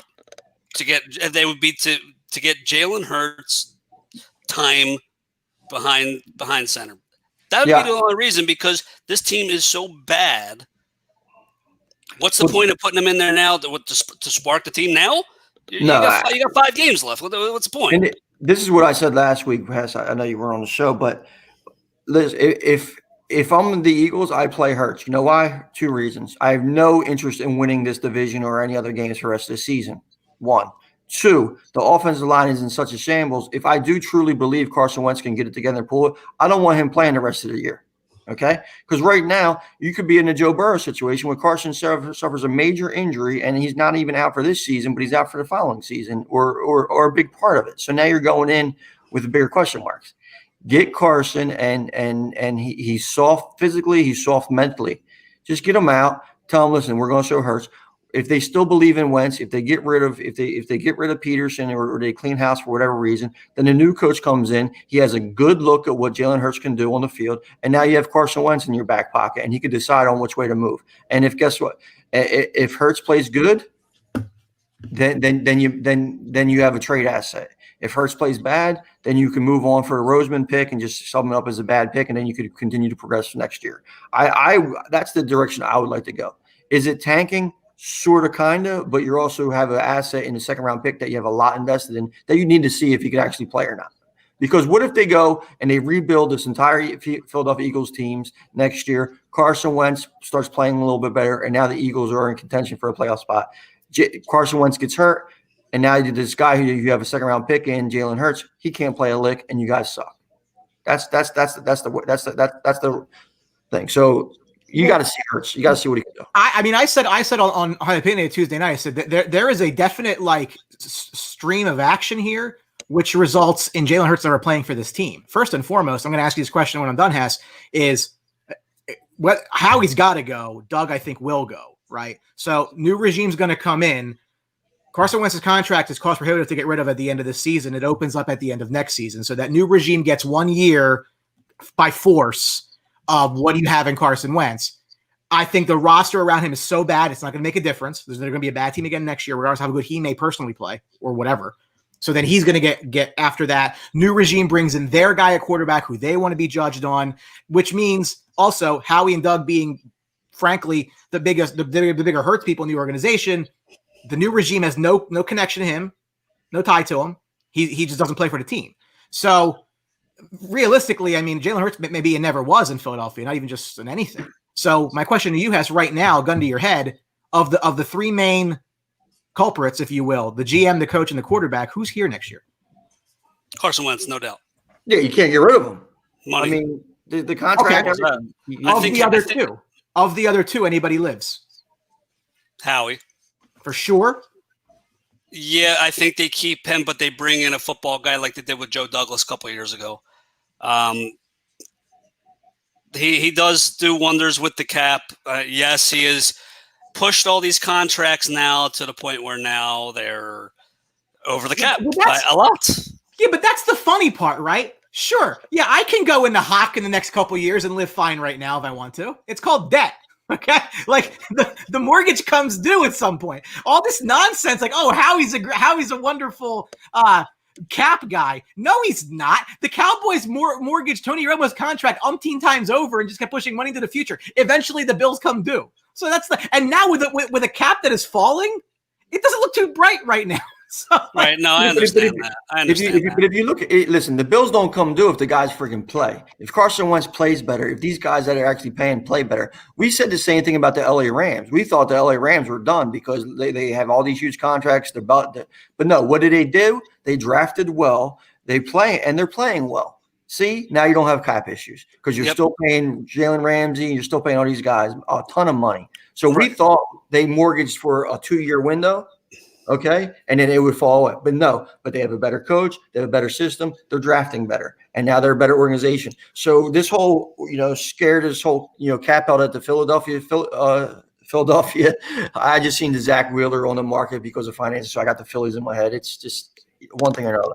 But listen, no, if the Eagles performed on the field and if they drafted better and they didn't make bonehead plays, they would be a better football team and they wouldn't have to worry about this proverbial cap out that may or may not hit. It's that simple because it's Rams are a perfect example of it. And guess who they have? They have Jared Goff, who him and Carson Wentz are going to be tied for whatever.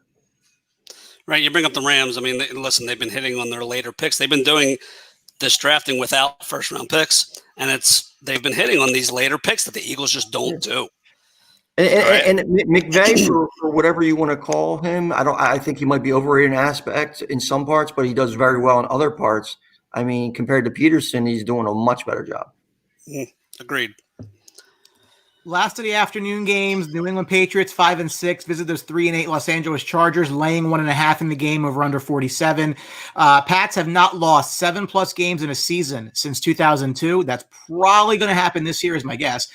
For the Chargers, Herbert is the only rookie ever with 300+ yards per game and 100+ rating in their rookie season. That's pretty damn good. Tony, the Pats are averaging fewer than 21 points a game. Their fewest since 2000. There might be a reason for that. And it's probably the change at quarterback, just putting that out there. Yeah, I mean, Cam Newton has been a mess. Last week was probably one of the worst games he's had in a long, long time.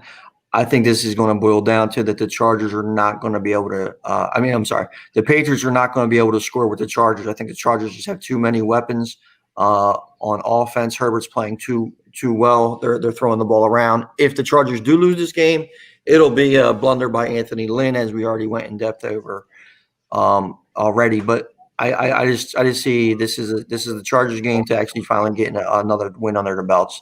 Austin Eckler's back, looked really good last week. Think that, offensively they just have too much, and defensively, what is there to stop on the Patriots defense? Offense. I mean, Jacoby Myers is hit and miss sometimes. Damian Harris, that run game, okay, but at the end of the day, you still have Cam Newton, you still have him under center, and you still have him making mistakes. So I'll take the Chargers. I'll lay the 1.5, and we'll go from there. Quick comment coming in from the watch party. Henry Zimenoff, I knew was an active poster in the group. Green Bay might put the nail in the coffin for the Eagles in an embarrassing way. Well, where I'll disagree with that is I think that the nail in the coffin probably happened a couple of weeks ago. But listen, I mean, we're all rooting for the Eagles except Hess because we'd love to see them get one more. I'm doing the thing. The entire NFC East, you have everybody rooting for everybody else. Let's go Giants, let's go Redskins, let's go Eagles. Cowboys, no, we don't want to win. Because it's crazy because whoever wins the division goes from a top 5 pick to like the 19th pick. It's a big difference. Huge difference. I'm going to quote unsportsmanlike conduct host Paul McCree when after last week he said, "Stop betting the Chargers." And I'm going to follow that advice because Chargers just find ways to not only lose games, but just not cover spreads. And they're favored in this game. Give me New England. I know. Listen, the Chargers look good. They just find ways to lose games, and that's on Anthony Lynn. Give me the GOAT head coach over a guy who's not going to be here next year. Outright. I expect big things from Damian Harris on the ground, big time ground attack. You can't trust any of the New England receivers with Cam Newton at quarterback, I know, but I do expect a big game from Damian Harris. And the defense, listen, they're under 500, but the defense has played very well for the most part. So kind of temper your expectations with the Chargers. You're still going to start Keenan Allen. Obviously, I mean, the guy is just well worth every dollar that they paid him before the season. But I think New England wins this game outright. has at least one touchdown in 5 straight games, tied for the longest streak in his career. He might make it the longest today with a touchdown. Cam Newton is on pace to be the first quarterback in the Super Bowl era with twice as many rushing touchdowns as passing touchdowns in a season. There you go. I think Keenan Allen also has the most receptions in his first 95 games than any receiver in history. Yeah, for sure. I'm Great. not going to bet this game, but I think the Chargers. Yeah, listen. From what Hess said, this isn't a game anybody really wants to bet. We're picking the games. But if you bet this game, you have a fucking issue. 1-800-GAMBLER. There you go. Sunday night game, another high line. 4-7 Broncos at Kansas City, who is 10-1. Chiefs are laying 13. Over under 51.5. Kansas City has won 10 straight against the Denver Broncos, including earlier this year in Denver in that game that the over under inexplicably fell 5 points due to snow, and then it went way over anyway. Kansas City, though, to their defensive detriment, allowing 316 pass yards per game since week 9. That is the most in the NFL. And Denver probably at least has a quarterback to play this week. They didn't really have one a week ago. I mean, listen, the question is not if Kansas City is going to win the game. I think, to be fair, Kansas City is going to win the game. The question becomes by how much. And you look at the comparison for Tyreek Hill, his last 4 versus his first 7, he went from 4.4 catch the game up to over 9. He's over double his receiving yards per game from 63 to 145. He had 5 touchdowns his first 7 games and 8 in his last 4. That's pretty good. If you had a chance to trade for him and you didn't, man, are you an idiot? Fantasy football. Yeah, I know. I like Travis guy more over here in this window up here. More important position. Listen, Chiefs win the game. They should win by 2 touchdowns, right? Well, Drew Lock's back. I mean, so that offense Denver has might have a little fight to them. Thankfully, because what we've seen from Denver was embarrassment of the game of football last week. But yeah, I think this is a game that Kansas City keeps showcased. It was kind of weird how they played against Tampa Bay. They seemed like they let off the gas a little bit too early after their big Tyreek Hill first half. I don't think they make the same mistake at home versus an in-conference opponent. I like KC. Let's see, it's a 13-point line. So you're looking at a 34-20 game. Yeah, I know this is a big spread. All right, but I wouldn't be scared off by it. And I know it's a division game. Denver's got the quarterback back. I would still absolutely lay the 13 because Kansas City's really been clicking on offense. They've been finding Tyreek Hill. Travis Kelce is Travis Kelce. CEH might not play because of an illness, non-COVID related. But listen, they got a Le'Veon Bell. And he can still run the rock and you can give it to him 20 times if you need to. The guy can still run the ball. He might not be as explosive as he used to, but he can still run it. I don't trust Denver's offense. You got Melvin Gordon and a couple rookie receivers and big Noah Fant. Noah Fant. Listen, Noah Fant. I like Noah Fant too. I love with him. Drew Lock. He's actually he's decent. He's okay. Yeah. He's actually okay. And I think he'll be back down and throwing. I wouldn't touch the backfield. Right. And like you have the stat up here, Kansas City's allowed the most passing yards per game. Well, that's because they've been getting up on these teams. These teams have no option but to throw. So that's kind of misleading. Yes, absolutely. Absolutely. We saw it with these really good teams. Yes, they're going to be very good at rush defense and towards the bottom and pass defense because they're up. They're up in these games a lot. Dak Prescott was putting up before he got hurt. Yeah, exactly. Yeah. So I wouldn't be scared off by this number. I think the Chiefs can cover and win by at least 2 touchdowns. Go into some overtime here. We got 3 games to go, so we will get to them. I know football is on, but we will get to them. Yeah, Kansas City's going to win this game. Kansas City's going to blow them out. It's a Sunday night game where it's just going to be a session on Pat Mahomes and how glorified this and how great he is. It's just going to be gushing all night long. The first of 2 Monday games. The Washington football team 4-7 against the Pittsburgh Steelers 11-0, and they're laying 7 points. The over/under 43.5. It's a battle of 2 top 4 defenses.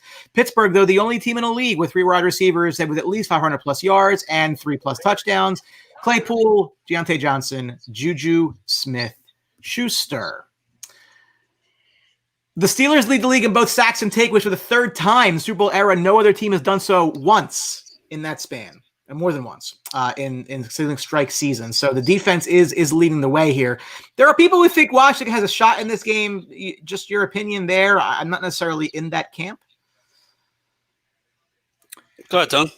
Listen, I understand where they're coming from. As I'm watching Donovan Peoples-Jones miss a wide open touchdown catch against the Titans. But listen, there's people that are in the camp that see Washington playing hard. They're seeing the Alex Smith story, who is by far the comeback player of the year. I think that's just hands down, just a phenomenal story. And they're seeing that the Pittsburgh has kind of played down to their opponents a little bit.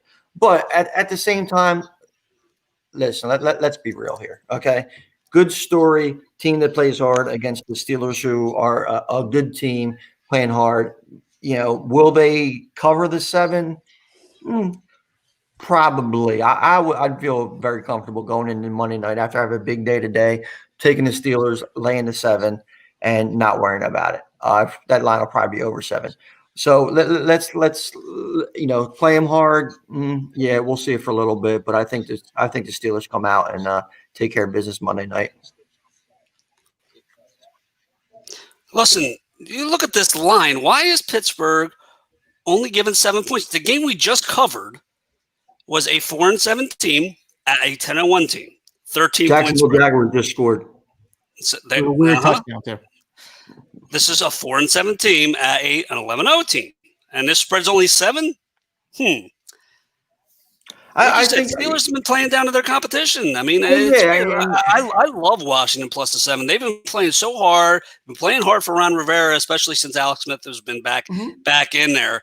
I think they're finally starting to click. They've been playing hard all year, especially, and their defense is very good. I mean, you're talking about a team that's they're great in pass defense. I think the line is right though, Bri. Like, I think if the Steelers win this game 21-14, I think no one would be surprised.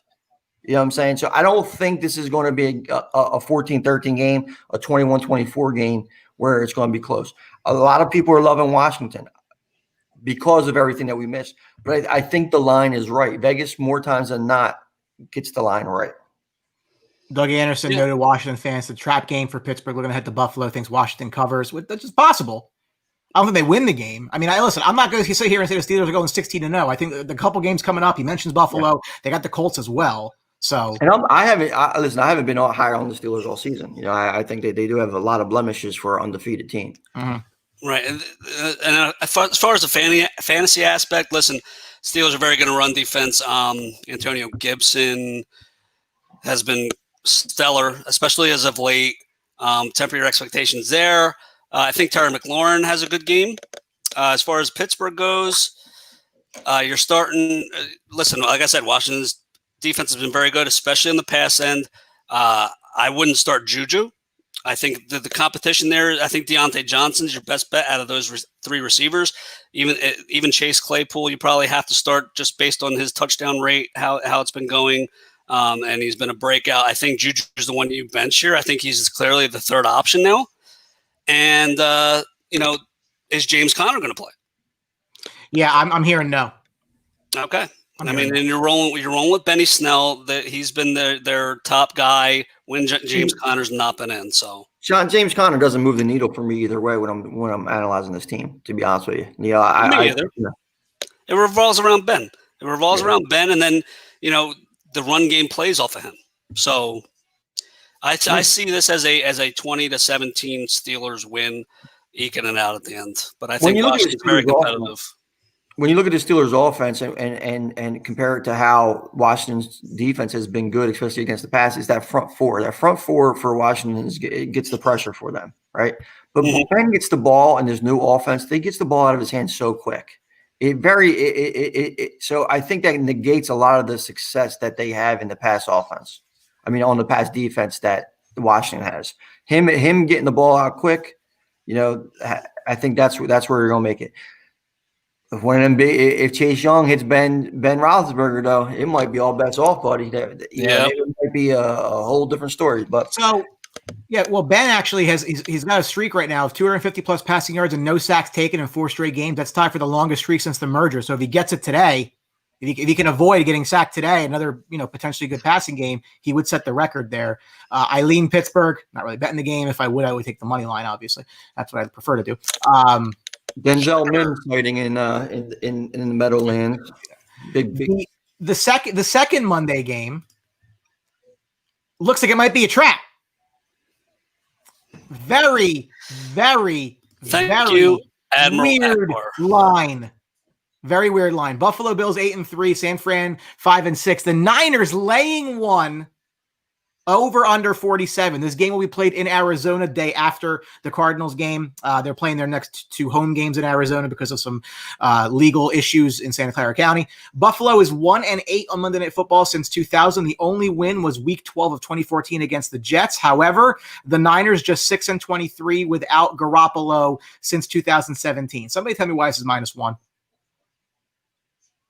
The Niners are healthy.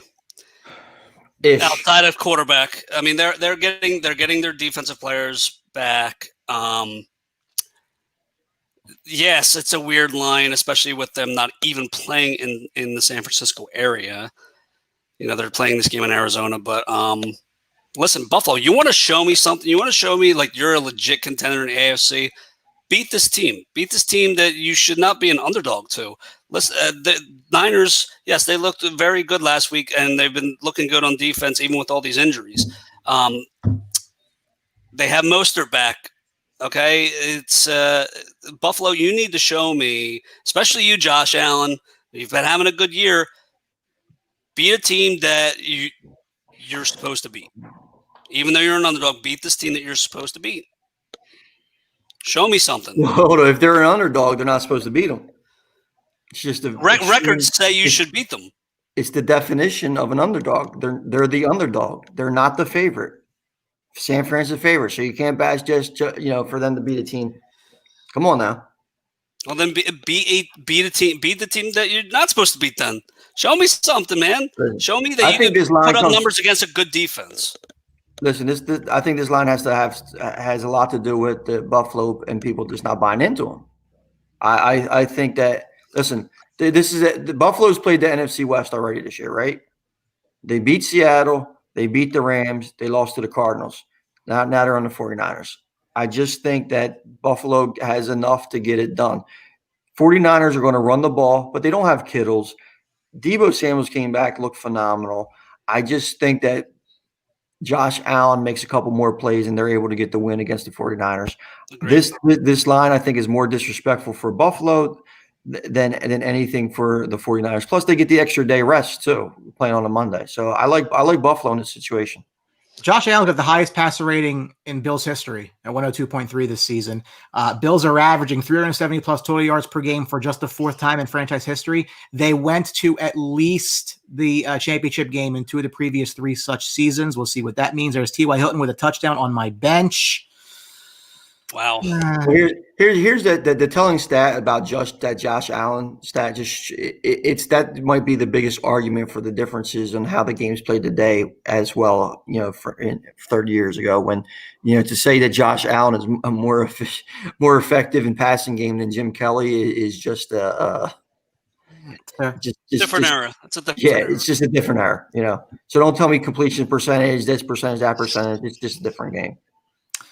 Last but not least, the Tuesday night game, because that's a new thing now in the NFL. The Tuesday night game, the 3-8 Dallas Cowboys visit the 6-5 Baltimore Ravens, who are laying 8 in the game over under 46. Baltimore has lost 4 of 5 since starting 5-1. Dallas is allowing the most rushing yards against in the league, 156.4, which bodes well for the Ravens, who are pretty much having that on the ground, 157.6, third most. I mentioned this is a must-win game for the Baltimore Ravens because they're 6-5 and they were 5-1 and they want to make the playoffs and Dallas stinks. And all of that means if you're Baltimore, by hook or by crook, you need a W here. Tony, I hope they get it. Yeah, let's go Ravens, baby. I love tanking is fun. Well, no, it's not. It's not. No, but it is when it makes sense. It is when you really want your team. It's the problem is that you can't tank in the NFL. All right, it just doesn't happen, really, to be honest with you. I mean, unless you get rid of the talent, because listen, DeMarcus Lawrence, Ezekiel Elliott, these guys are going to go out there, going to go play hard. You can't play football not with an intent to win unless you make a business decision here or there, like Deion Sanders used to do. But that way, he wasn't paid to tackle, so that's a whole different story. But these guys, listen, Andy Dalton, they're going out to win the game. So you kind of, I'm just hoping that the Ravens actually win the game. It's the Cowboys defense is undisciplined. The passing defense is bad enough where Lamar Jackson will be effective throwing the ball against the poor secondary that has trouble with speed receivers like Hollywood Brown. Expect him to run a lot more too. When you're looking at certain things, this is just a bad matchup for the Cowboys. I believe they'll keep it close. I'm not laying the 8 points at all. But I think it's a game that the Ravens win by at least 4, maybe field goal down the stretch. Cowboys are going to play good enough and hard enough just to make Cowboys fans happy, thinking that they're going to have a chance to win the game, and it's going to make Cowboys realist fans sweat a little bit because they might look like they're winning the game. So did you make a business decision like this guy? For who? For my what? My man, Ricky. Yeah. Oh man. Exactly. So yeah. Ash, you rooting for Dallas tomorrow night or Tuesday night? Absolutely. So I'm deploying J.K. Dobbins everywhere that I have him. Right. This should be the game that he breaks out if Harbaugh and whoever decides which back is in the game. Just let him. He is your most talented back. Give him the carries, please. Ingram's out. So Gus Edwards had his opportunity last week. He did nothing with it outside of score a touchdown. So, but see, Gus Edwards has had opportunities all season. He's looked pretty decent though. I know. That game last week. Listen, J.K. Dobbins is the guy. You drafted him at the end of the first round or beginning of the second round. Beginning of the second. Let him tote the rock 20 times. Like this should be the game you lean on him. The passing game has struggled. So lean on your run game and give him the ball 20 times. Let's go. It's been frustrating between him and Johnny Taylor, the same thing. You want these guys with talent to get the ball in order. But I think what more importantly for J.K. Dobbins and Gus Edwards is when you have Lamar Jackson there to actually have the threat of running as well. That's why you didn't see this success for the running game last week against Pittsburgh, because long bomb to Kuti. Hess. There you go. There you go. We said play him, right? That's right. Man, look, these early games have just been an absolute, like these first scores. Oh, well, he didn't score on that, Brian, or he did? He did not. It was a 64-yard catch down to the 11. Yeah. He's got, that kid has wheels, but that's with Lamar Jackson there, the running backs are going to be way more effective. DeMarcus Lawrence, Randy Gregory, they have never been the most disciplined defensive end. So that RPO pool and that RPO, it's going to be extremely effective. Go Ravens. That's a Watson touchdown. Yeah, I mean, look, like I said, they got to win this game. If they don't win this game, I mean, it's over. I don't care if you win the next 4. You've shown me nothing that says you're going to then do anything in the playoffs against teams that obviously are better than you if you can't beat the Dallas Cowboys at home and rant. That's all I got. You're very disrespectful to the team you picked to win the Super Bowl, bro. I mean, come on now. Actually, this was my Super Bowl matchup. So what the hell do I know? I think you're if for whatever reason, if the Cowboys want to kick me in the head and win this game today, I don't think it's the end of the Ravens season, because you have to look at who they're playing with. I mean, it's still they're still in the fight with the Dolphins, still in the fight with the Raiders, who are losing to the Jets right now. I mean, it's not a great look for the Ravens, but by no means are they dead, because they have a very simple schedule coming up. They need to get right in a hurry, and this should be the game that happens. Well, I guess, if you happen to get an onside kick, just, pick the ball up. If the Ravens do that, they're probably going to be okay. I mean, yeah. Imagine if they didn't win that game. They'd be 2-9 and looking at like the second pick. And if they lose out. And again, I'm not going to shy away. I thought the Cowboys could make the Super Bowl this year, and now again, everything went haywire. Listen, I had the Ravens in the Super Bowl as well. As Taysom Hill runs for about 40 yards. And listen, and if the Cowboys win today, that's how many wins they're going to have. So, Yeah. there you go. I'm rooting for Dallas, and that makes me sick. Even though I know it's for a good reason. It is what it is. Well, a little bit of overtime today. We had a lot of great content for you guys. We appreciate you supporting the show. Give us a like on our Facebook page at Sportsbox Show, Twitter at Sportsbox Show, Instagram at The Sportsbox Show. Find us on YouTube. Join Outside the Box, our sports discussion group. And, of course, check out our friends over at CrowdPlay, the free app on Apple's App Store, Google Play. Use our exclusive code THEBOX for 10 free points to get started. You may need them because I definitely do because I'm not very good. Touchdown, David Montgomery. There's another one. Taysom Hill wide open. Traquan Smith. Yeah, he was wide open. I could not a defender within 10 yards of him. Any parting thoughts as we close out for Taysom Hill? Any final thoughts? Eagles stink. How about that? I'll agree. Yeah. There you go. Oh, God. On behalf of Tony, on behalf of Hess, on behalf of Mike, who had to leave, on behalf of myself, thanks, you guys, for watching the show today.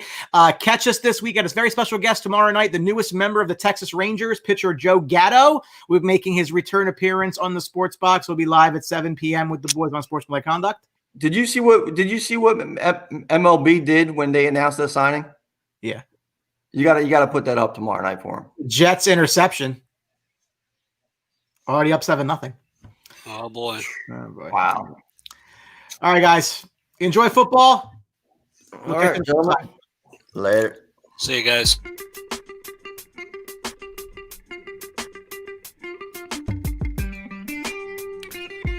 Thank you for watching the Sports Box. Follow us on Facebook at Sportsbox Show, Twitter at Sportsbox Show, Instagram at The Sportsbox Show. Find us on YouTube and join Outside the Box, our Facebook sports discussion group. The Sports Box is brought to you by our friends at CrowdPlay. Download the free CrowdPlay app today and use promo code THEBOX at sign up for 10 points. See you next time.